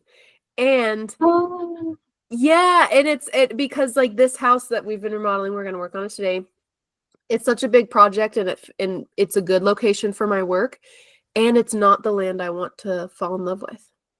So it's just another paradox of, okay, we made it here so we can get through the next chapter, but the noise pollution, the light pollution, the actual, my neighbors using Roundup, the city using stuff, Oh. like it's not. And I feel like with the place I'm living, the place I'm explaining is where a lot of people are. They're like, yeah, this is the best I can do, and it still doesn't meet all my human needs. So how do we, yeah, okay, maybe we can get into that. So Mm, mm. how do people start? Yeah, okay, so let's say they're in your boat, which is paying a lot for rent, and they're ready to Mm. kind of transition into something new, or they're like me, they're Yeah. paying a lot for a house that they own, and it's still not meeting all their needs. Um, Oh. so where do people go?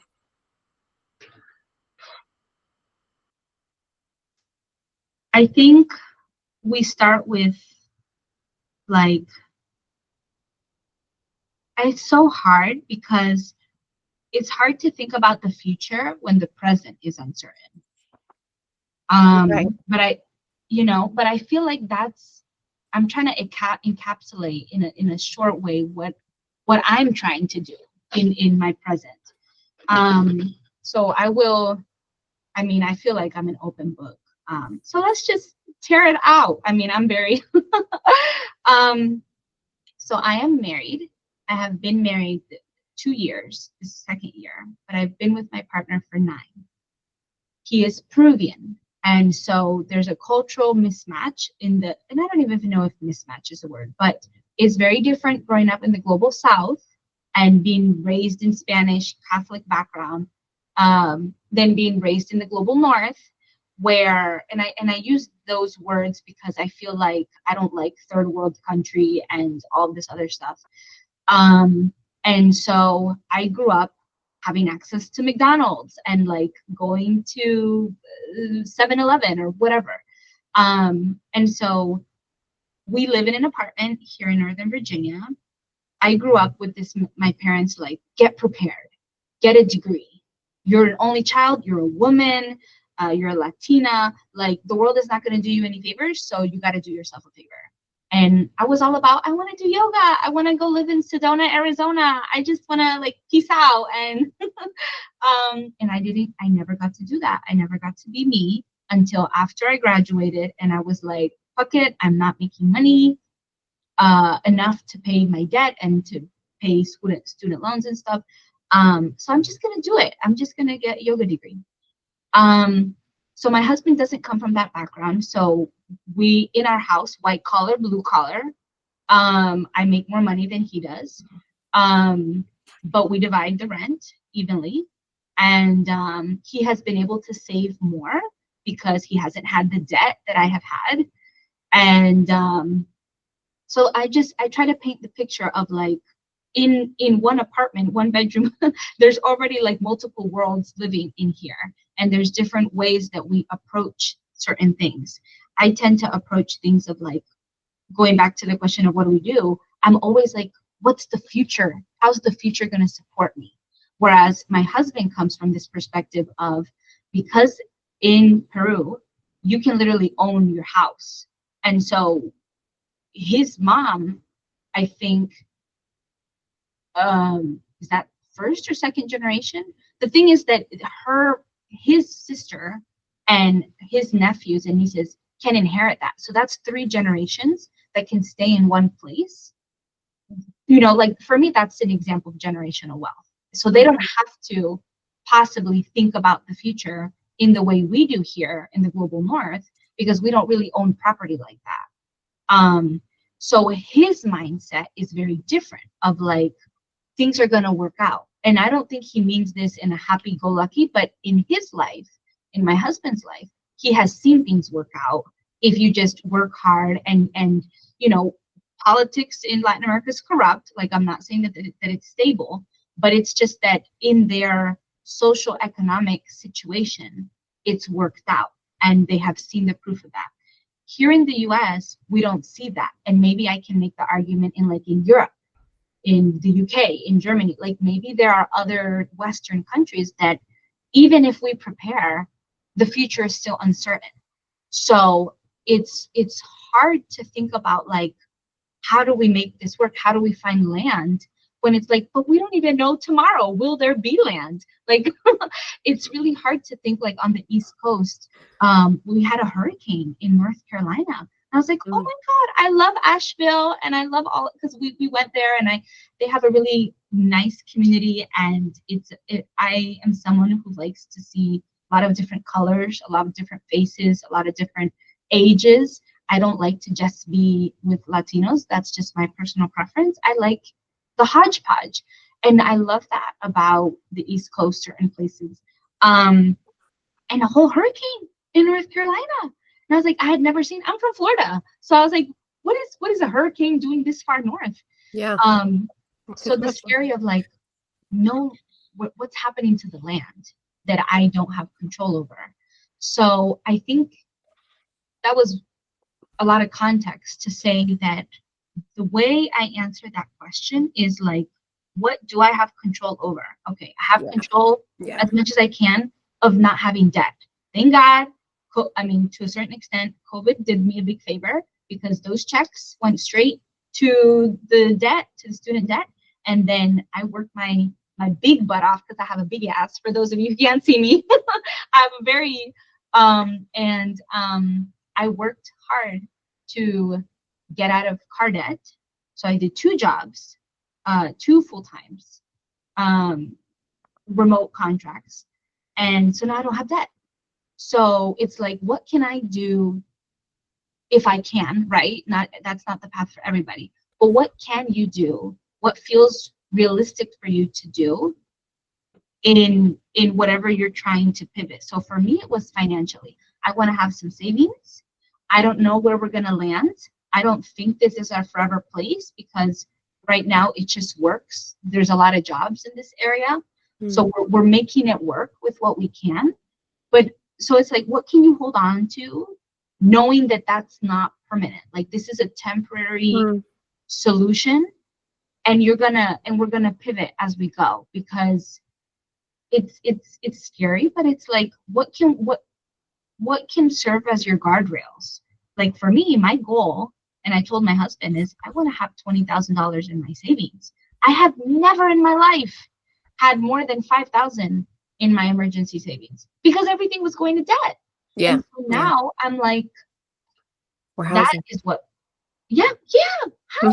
Or And groceries. Jeez, Louise. groceries. Why is it No, food.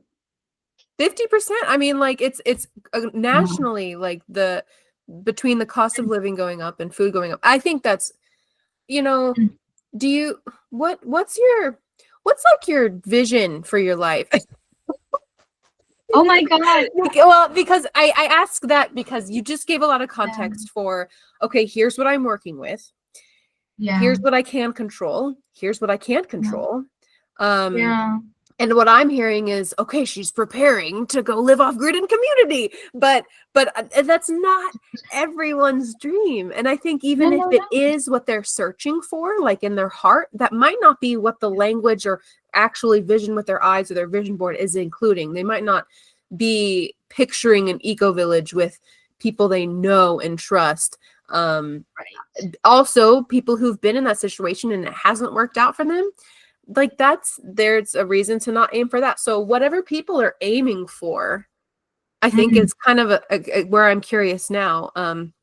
I just looked down. What can we afford?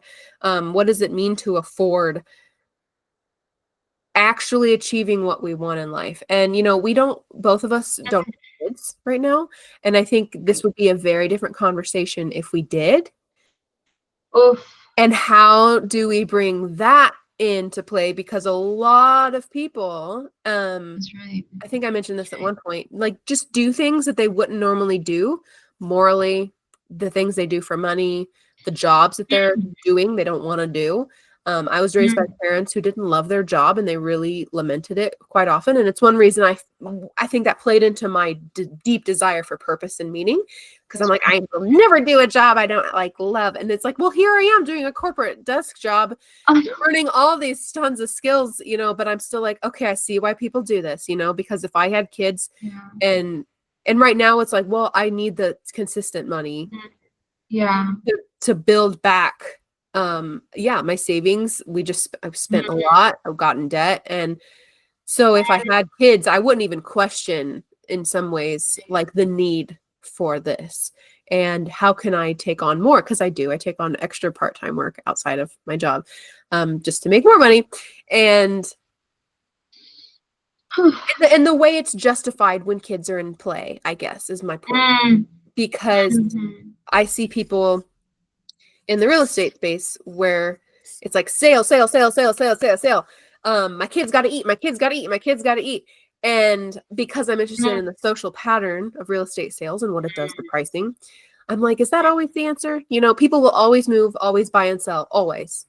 But the role of the salesperson is like another discussion, and what motivates people to go do things that earns them money, I think Mm. takes away their ability, and rightfully so, to see the moral implications of it on a grander scale. Mm. Um, Mm. and not just, I mean, I'm talking about real estate, but like you in your mind, if you're in another industry, anyone, is That's probably right. picturing another example is people in government, Right. people who work for big tech corporations, people who work for hospitals, for public school systems.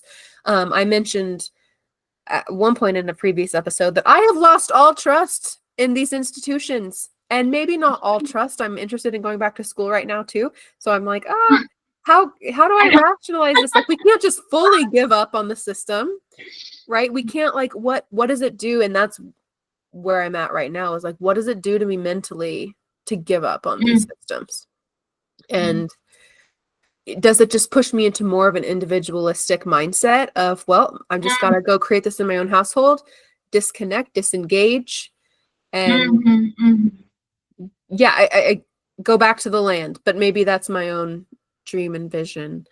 So Yeah. if people aren't wanting that or in that realm at all, like, Yeah. what's their job right now?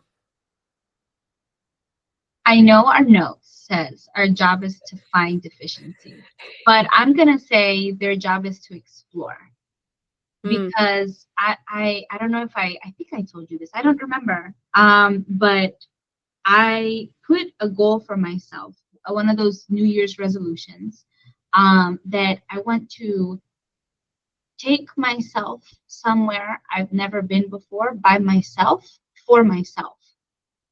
So once a year, I started this year and I already did it. And I'll just shortly share the story. So that's something that because I'm trying to give to myself the things I've not given or not received. And in so doing, I'm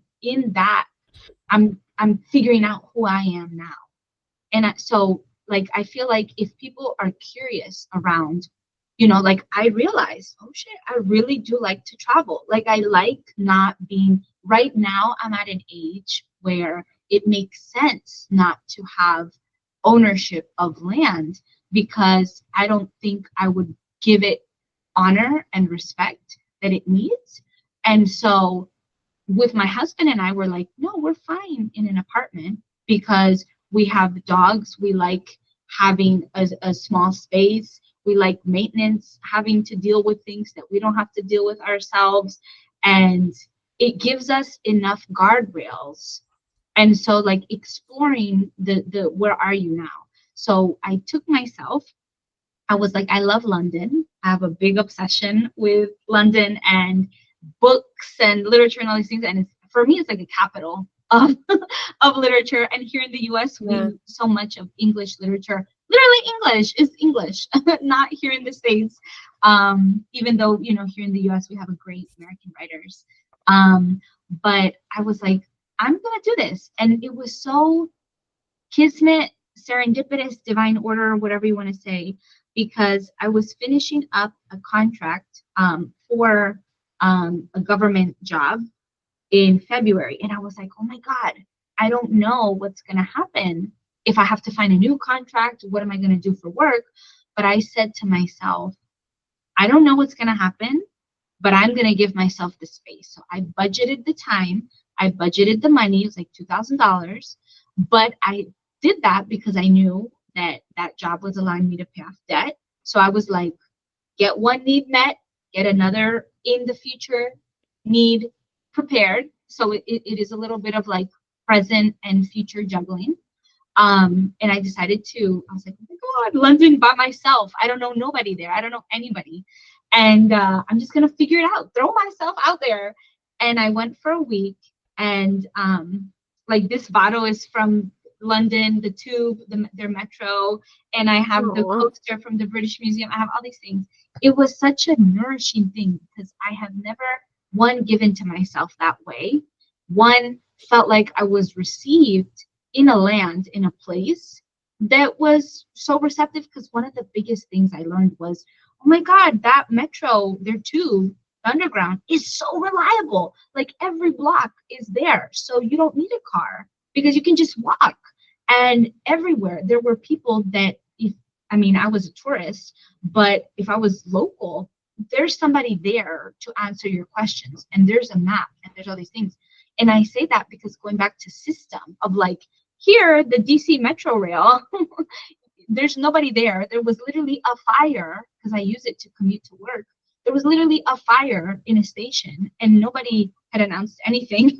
So we're all just sitting ducks underground Oh my in a God. metro waiting to hear. And I'm like, on the app, there's less connection because we're underground. And I get out to look for a human being and there's nobody there. So what am I Ugh. supposed to do? So, so I say all of that because in me putting myself in London, exploring, like, wow, who would I be? Who am I becoming? By pushing my boundaries, by owning myself, by all of this, I learned that I like to travel, that I don't have the capacity for owning land. I don't I want to have more space to explore myself, whether that is going on hikes. I really want to go a backpack trip. Like I told my husband, I want to do all the things to do that. And I want to do it solo. And I want to do it with him, but I want to do it solo.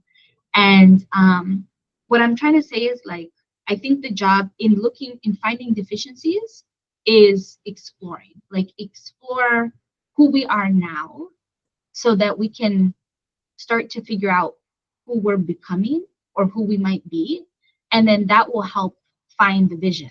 Because now I'm like, oh shit. I told my husband, could I want to live in Europe one day? Like really strict, because I love their public transportation. I'm like, the Yeah. US is not cutting it for me in that regard. And there's something about, for me, multicultural is very beautiful. So having different languages, eating different cuisines, being immersed in different energies, that's very exciting for me. And their cities aren't um like New York. I mean, no, if you're in New York, please don't hate me. But New York doesn't resonate for me. That's one land and one energy, just that doesn't resonate. So what I'm saying is just explore yourself, whether that's books, whether that's literally traveling, whether that's putting money towards different things. And in that way, you start to figure out, or I have started to figure out, what are my deficiencies? What do I need? What are my needs? How much am I willing to give to that? And that way I'm like, okay, right now, for the next couple years, this might be my future. Knowing that maybe there's room to pivot if I change direction. So it's like, who am I now? And then having a buffer, like that could change. So hopefully that made sense, but that's kind of what I'm working with now for like vision creation. Mhm. Nice. Well, I mean, what I hear in that is you're finding ways, you're finding, you're putting yourself in an environment where you can recognize easily what aligns and doesn't align. And in that, also finding what you can and can't do. And maybe that's what you started with. It's like, well, I can take myself on a trip to learn about more what I like because this is what I like. And I have one concept that I love kind of in this realm is that maybe I won't say maybe we should, but I think for a social experiment worthy, let's just say you should love the work that you do. And if work is kind of the thing that we have no control over, like you are going to work to live. There was a guy on the Vermont tour that I was on a couple weeks ago who said all life requires burning. And I was like, oh, I'm going to write that down. Like, and it's kind of an obvious thing because metabolically, I understand that Yes. from Yes. a land building homes. I understand that from growing food, eating meat, Ooh. eating Ooh. anything, digesting anything Ooh. requires a sense of burning. And so if Right. you have to work to survive, which you will, you're a human. Um, even if you're a tree, but like we have this freedom to move about the earth. And so because we have this privilege to move around, what if we end an obligation to work? What if we used our mobility and our exploration skills to find the work that really aligns with us? And by staying within like the confines of, Yeah. well, keep your mind on what you can control. And I love that oh my gosh, we have so much in common, Raquel, because my first trip to London for me was solo. And I went there for a psychological yoga teacher training. The first one that I put on in the US, I went to Brighton. And so I flew into London to do that. And exploring London solo was like my people because they literally are my ancestors. If you're British, please, like, I mean, I don't know, but just I have plenty of British friends. We'll connect you. Actually, yeah, that'd be a fun trip. We can go see some of my friends and like, because I didn't get to go to the stone circles. I didn't have fully because I took the buses, but you needed a car to get out into the countryside. And I had friends who had them and offer, but I was like, I gotta get back to London for my flight on whatever. And so that's on the to-do list. So that's something to put a pin in. And if you're listening, like those little glimmers, like you see the way like we get excited about the things that light us up, like coming back to embodiment and the lack of embodiment, the lack of feeling yourself in space and like the biofeedback that your body is always giving you. If you can tune into that, befriend your nervous system, befriend your tissues, you actually can, like the systems of the natural laws that we live on this world inhabiting, the laws that are a part of your reality, whether you know it or acknowledge it or not, like you have built-in mechanisms that tell you whether you like or don't like something. That's right. Very vulnerable story, or Mm. anecdote rather, it's not a story. A couple days ago, Justin, my husband, we were just like touching in the kitchen and like talking, and he put his arms around me, and I have gained weight. I have gained like, Mm. I'm heavier than I have been in a little while, and so he put his hands on my belly, Oh. and I got like on my tummy and Oh. like on my little squishy parts, and I got so uncomfortable. It really caught me off guard how Hard. deeply uncomfortable I got, and all the shame. And I was really thinking about it, and because we have this process of clearing with each other. Yeah. We were like, "Hey, Oh. can I clear something? This has been kind of bothering me." And I haven't brought this up to clear with him yet because I'm still like in the processing thing. But he acknowledged, like, yeah, I told him the next day, like, yeah, you can touch me, but don't touch me there. And it's just this weird, all this to say, it is not, I have this built-in mechanism for being ashamed of the fat on my body. That attack, like the way I was relating to him in that moment, wasn't necessarily about him. If I had related to the fat on my body in a healthier way, and I have teachers who have helped me with this, like the belly song, there's a belly song. Also, why the hell am I so ashamed of my body? Like, it really led me down this internal journey of, first of all, that's not his to take on. That's not Justin's fault or responsibility to make me feel more accepting of my own body. And I don't even know if it was mine to take on. Like, where did this thought even come from? And so acknowledging how you've accepted societal stories, how you've internalized cultural adaptations, Right. recognizing that your body, as truthful as it is, could also be kind of lying to you because of past experiences, and giving yourself the space and honesty and truth. I mean, gosh, truce, treaty. We are going to make an agreement that reality is what it is. And if it starts with you, it starts with the zero. It starts with me and my relationship to myself, and then I can extend to my relationship with you. This is like classic childhood, like classroom stuff. Like, I talk it out with kids, and it's this very, well, if you hit him and then he hits you, like, what happens if we just keep going? And the very logical stuff is like, we all die, and it's like, yeah, that's what happens. So I guess all of that, yeah, is if your job is to explore, consider all of that in your exploration. That there's a lot of truth, and there's also a lot of lies built into your experience, our experience. That's right. So creating a boundary system, a value system, a non-negotiable, this is who I am, and let the rest go. Because I think it's kind of scary. It's been kind of scary to me, like how little of my own identity is actually mine. And Jonathan Pajot gets into that in that article. It's like, your identity is never self-determined. I mean, there's a lot of self-determination, but it's never just that. It is all a reflection of who you are and how you are in your environment too.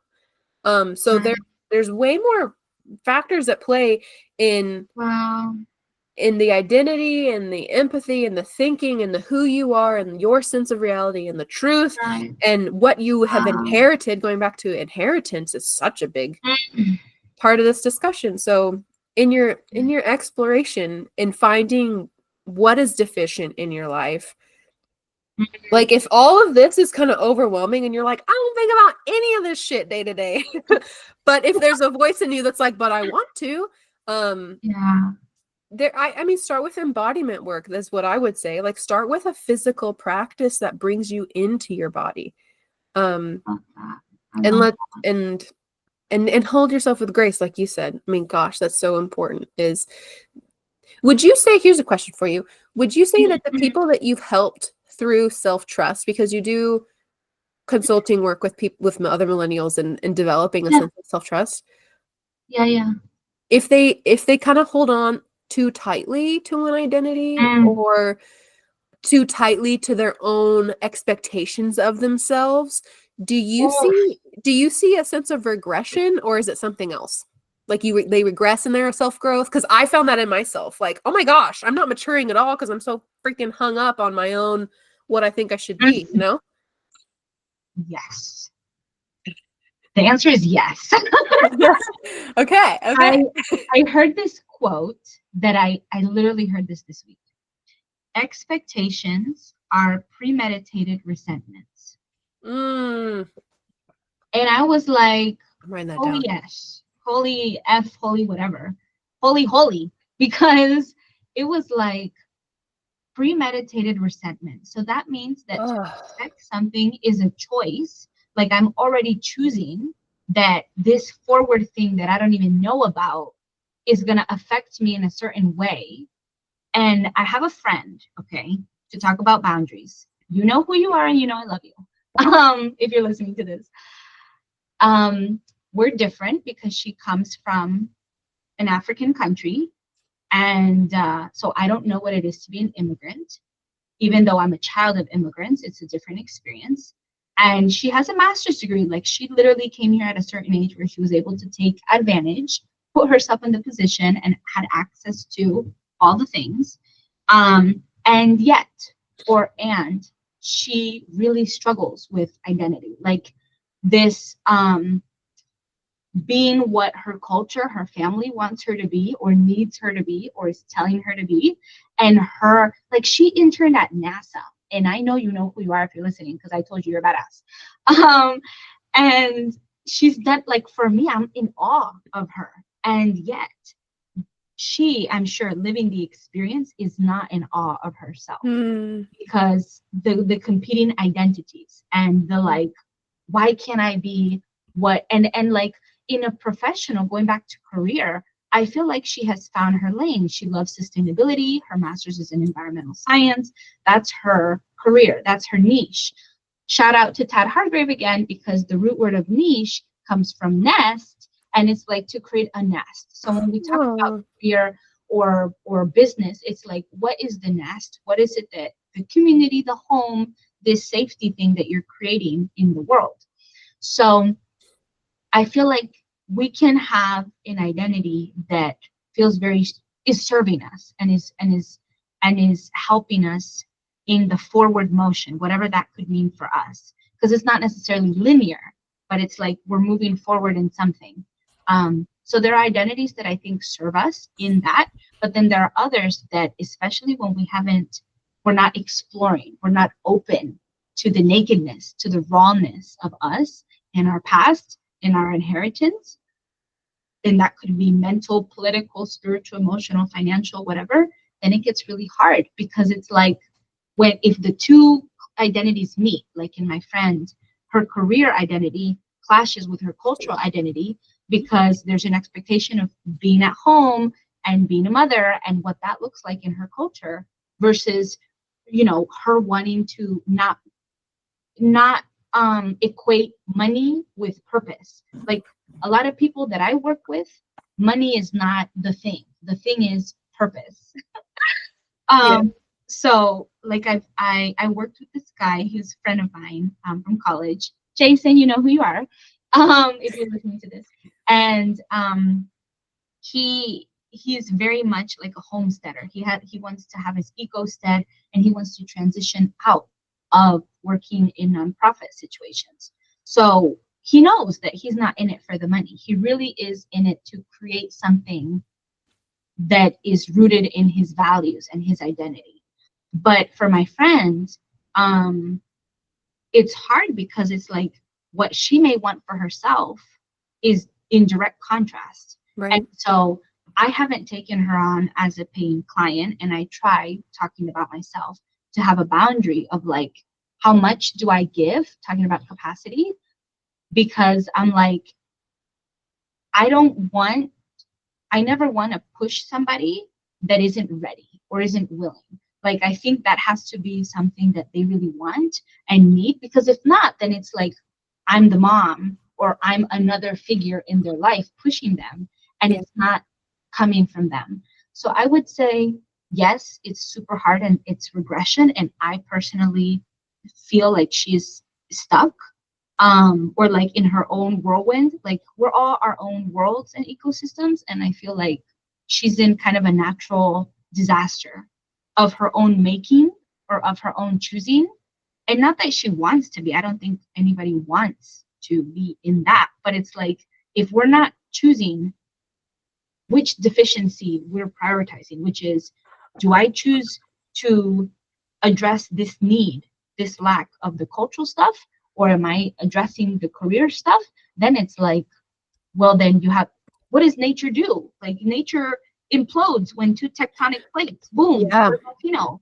Right. So I just, it's hard because it's, as a coach and as a friend, it's like I have to be the witness, going back to the elder and the whatever. Like, Mm. only so much I can do. And it's not even not taking their money or whatever, but like, there has to be a certain ownership. We have to like own, is this what we want for ourselves? And maybe we do want it, but we can't invest. It could be financially, it could be mentally, emotion, because it takes time.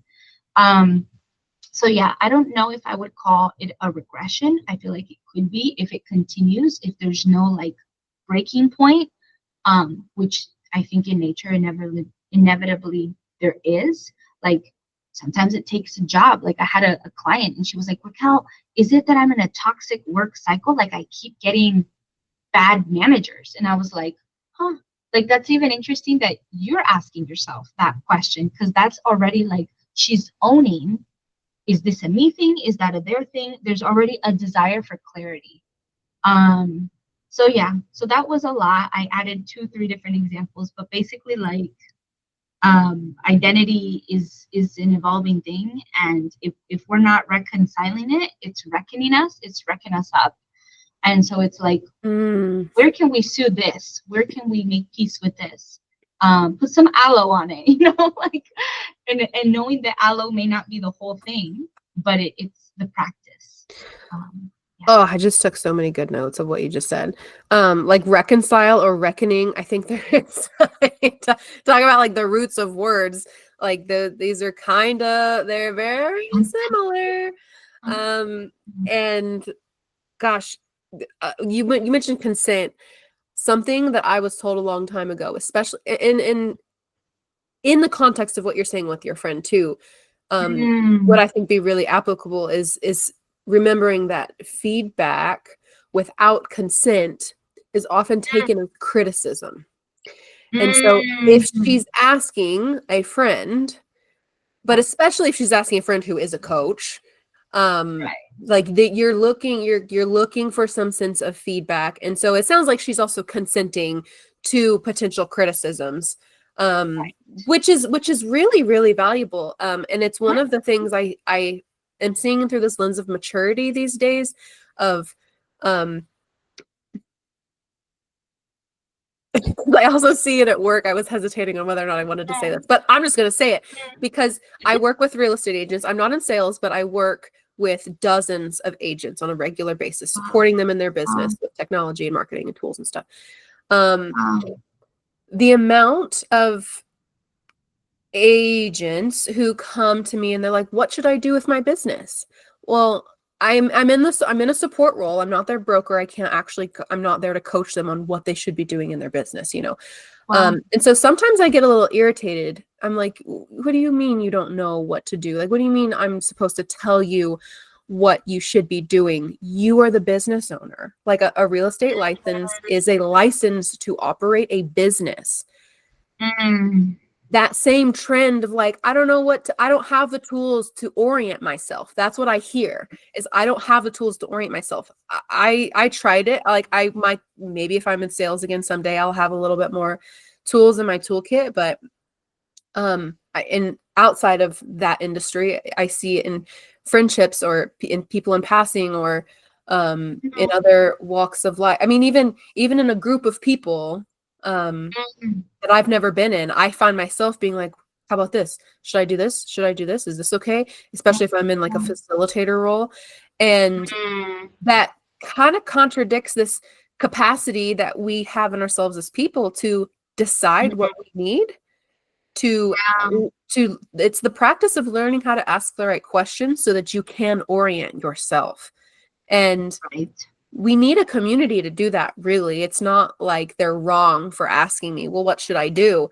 But Right. there is, when it's a pattern and when it's a Mm. practice of not knowing, and I say that very intentionally, Mm. if you are, Mm. and I was this way, I recognized, I looking back, I was like, oh my gosh, I used to ask so many questions, which I'm not going to say is like a wrong way of being. It's not about a right and a wrong. It's about, if Mm. you're asking so many questions around to the people in your environment to help you orient, you are relying on the mirrors and expectations of an external system to tell you how you should be internally.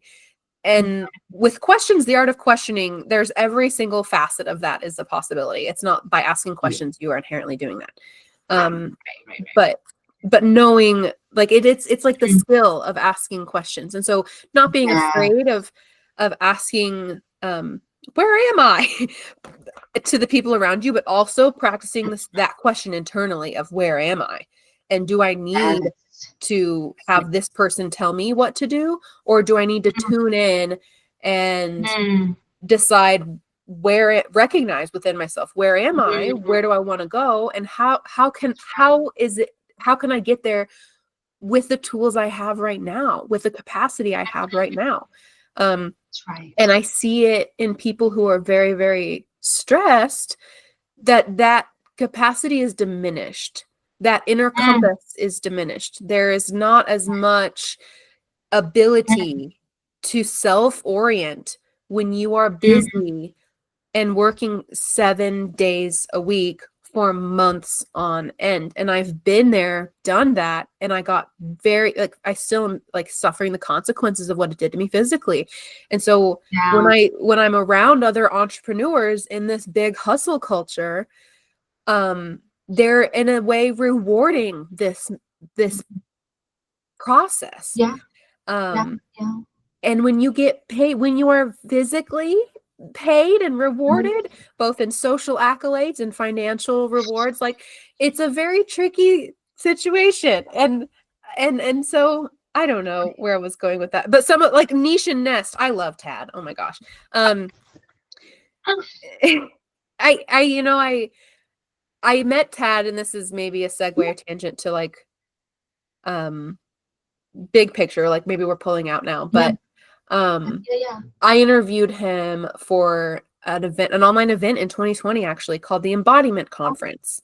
And it was, like, in history, the biggest online event to ever happen. I think it came in a really good year because we were all at home, like, watching this online conference of more than 1,000 presenters over a span of 2 weeks. And Wow. Tad was one of the people I got as like a facilitator. And I would love for you to like, I don't know, dive into like the competing identities with Mhm. when you found your nest and you do feel like your Oh. identities are starting to compete with each other. Have you Mhm. seen that in like the self-trust discussion? And can we afford, because I have this funny right next to my notes, like, well, can we afford to like leave the nest? What can we afford, and how do we expand on that? And maybe we've really already touched on it essentially, Touch. but No, you're good. So competing identities and like, can we leave the nest? So like, what can we make? I'm trying to rephrase so I make sure to answer the question before going on tangents. Um, like, how can we make, after making peace or like coming to terms with competing identities, like what next? What's the nest look like? Is that no? Maybe. like, oh, okay, so here's where I think that people might be. They have a sense of safety. They have a nest, whether Yeah. it's a niche in their work or not, but they have a sense of home in my Yes. world. but there's growth that's needed, and that's the little voice that Mm, I see it a lot in the intentional communities world, because people have a yes, sense of safety, but they're like, certain needs yes. aren't being met. So how can I expand? Um, there's conflict usually. There always Yeah, a conflict. So I got you. navigating I that got you. conflict. I got you. Okay, so I'll give two examples. One is Jason. Um, when I met him in college, he was activist, very adamant that like did not want to be part of the corporate ladder.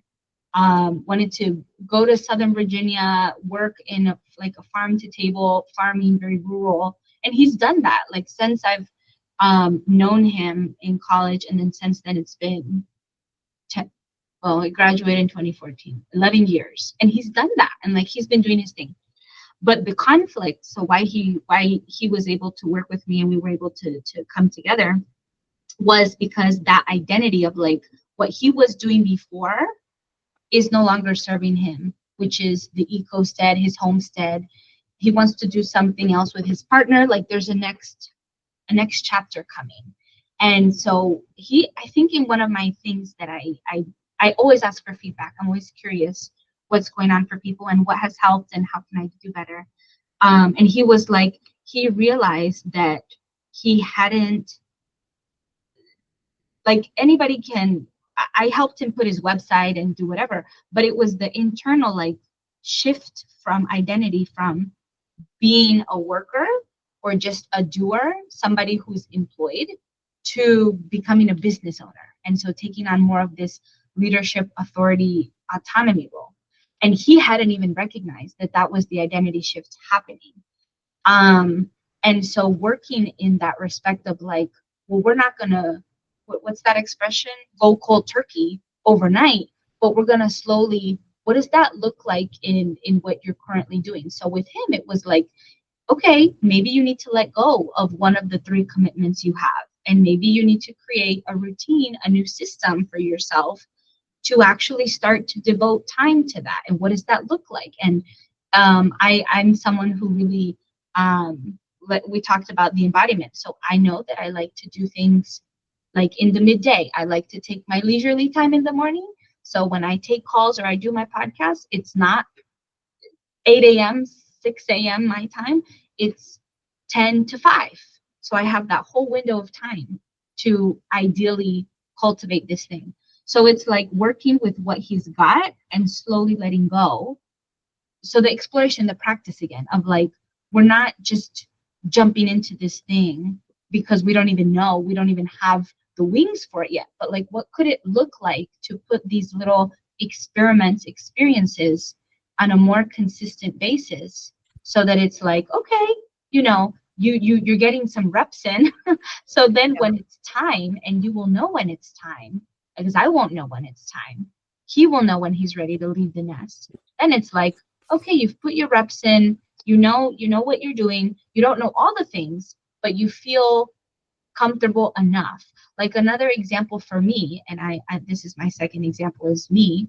Um, the other reason why the $20,000 savings is so important for me is because I'm at this point where I just can't work for someone else. Like I literally can't do it anymore. Emotionally, mentally, I'm so done. Like I don't have the capacity. Literally, I feel like I've hit that wall, and it Mm. is just a money thing. It's always been, but now even more so. And I've told my husband, I'm like, next year, 2026, I'm ready to leave the nest. Like I'm ready to fully devote to the business. It's not going to be a part-time thing. I'm willing to take part-time work so that I can at least pay my portion of bills. And I don't have to put all that pressure on the business because it's not ready to take all of that on. But I need to give myself this new nest, this new space to do that.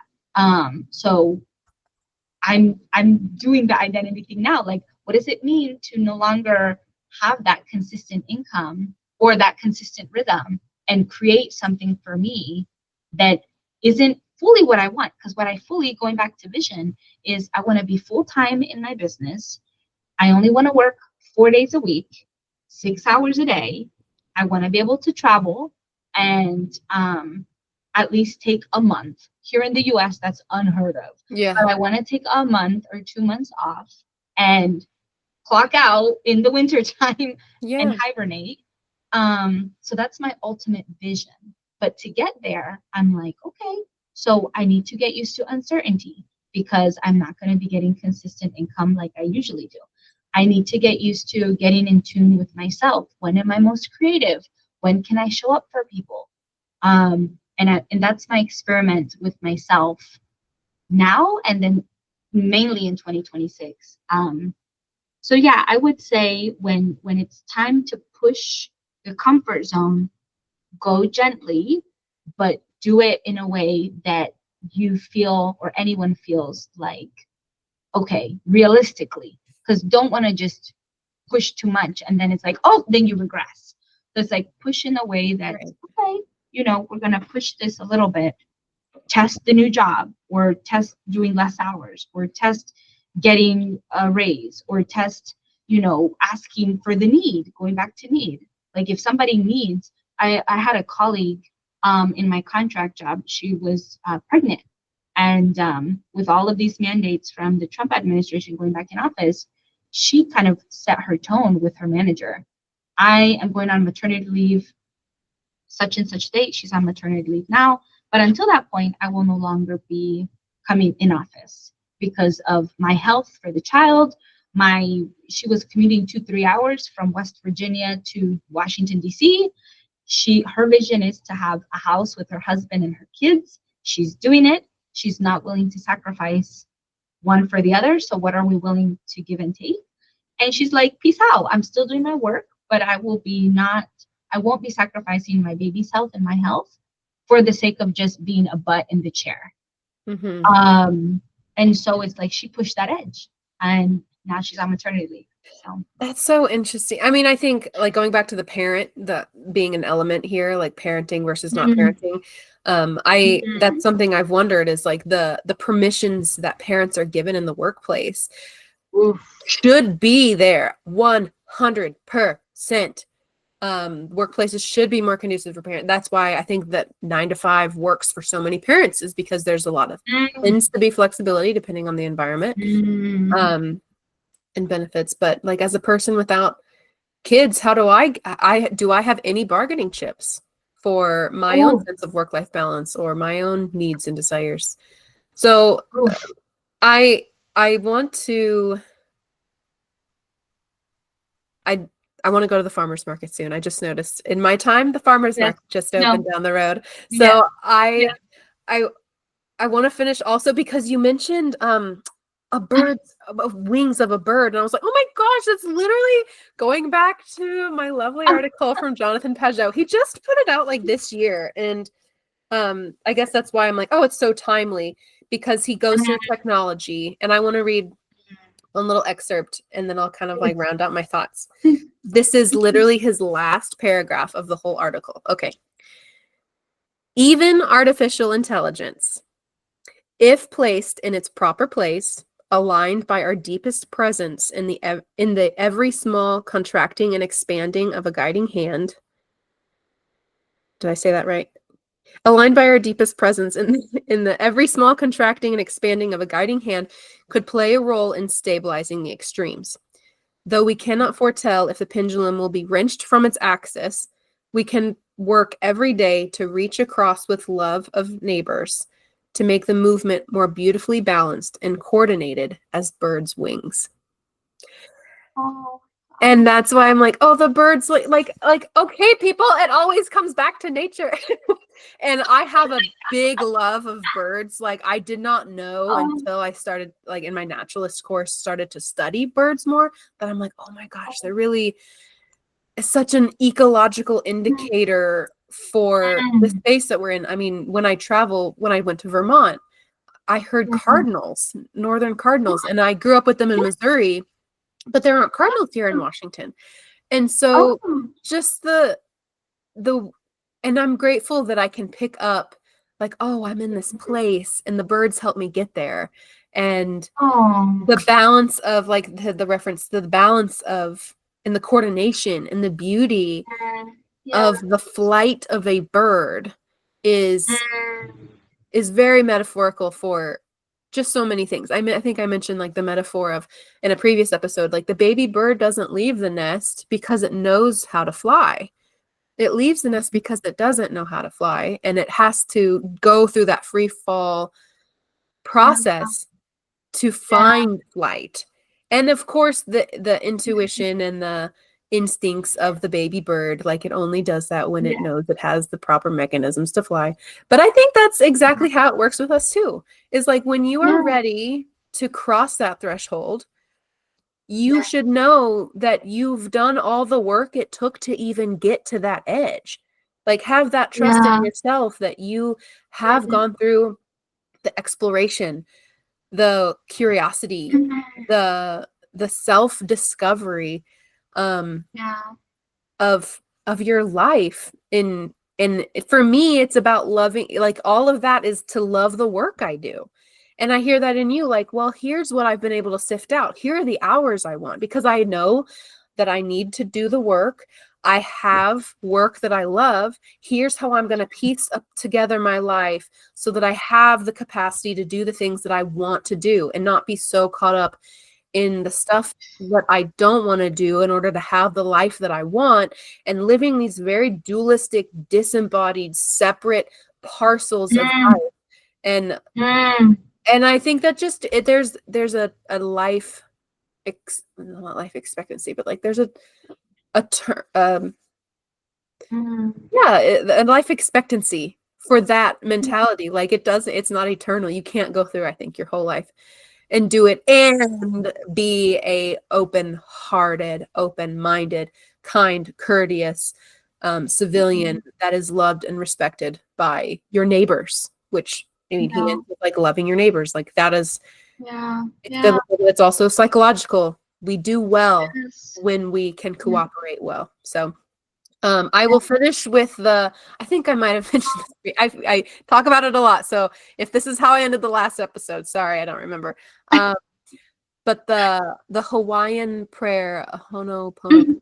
prayer of Mhm. I'm sorry, I love you, please forgive me, thank you, is the mantra of Uh, this whole process that I think we're talking about, like how to find your own deficiencies, acknowledge them, work with them, give yourself the space to experience all the human emotion that makes you so normal and valuable, yeah, and let go of what is not within that realm of your control that's right. and enjoy the ride. Oh my gosh. No, that's so beautiful. I feel like we're all artists in it because it's like Hmm. constant creation, like Yeah. giving ourselves permission to create and create the systems, create the create curiosity, create the Yeah. whatever. And it's like just be patient in the creation. And whenever we create, it's not complete and we don't have to have control over the creation. Maybe what life wants is just to be whatever we have giving ourselves the space to let things evolve as they will.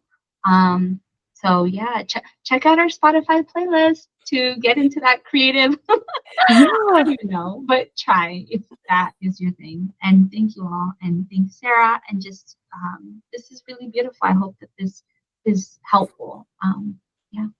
Yeah. Give us feedback. And the whole idea of the playlist is that there is an ambiance to this process that we're speaking of. And so whether that's music or the lack of music or whatever it is for you. But if you have feedback or want, well, about the episode, of course, let us know. But ideas for songs to go into the playlist that have Ooh, helped you with your processing, I'm very I curious love that. because I love we are adding songs to it that we find to be medicine. At least I say that for myself, like a medicinal component to this process of discovery and transformation into the people we want to be. And yeah, if yeah. you have music that's helped you get there, let us know.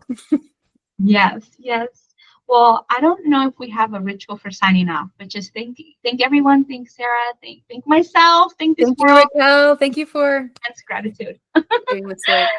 I'm looking forward Oh, to the and next one. I know. Stay tuned for episode 4, balance. Sarah, Libra, all things. It's my month too, September, my birth month, my equinox month. Yeah, So I'm looking forward to it. See y'all then. I guess I'll sign off there. See you all. Thanks.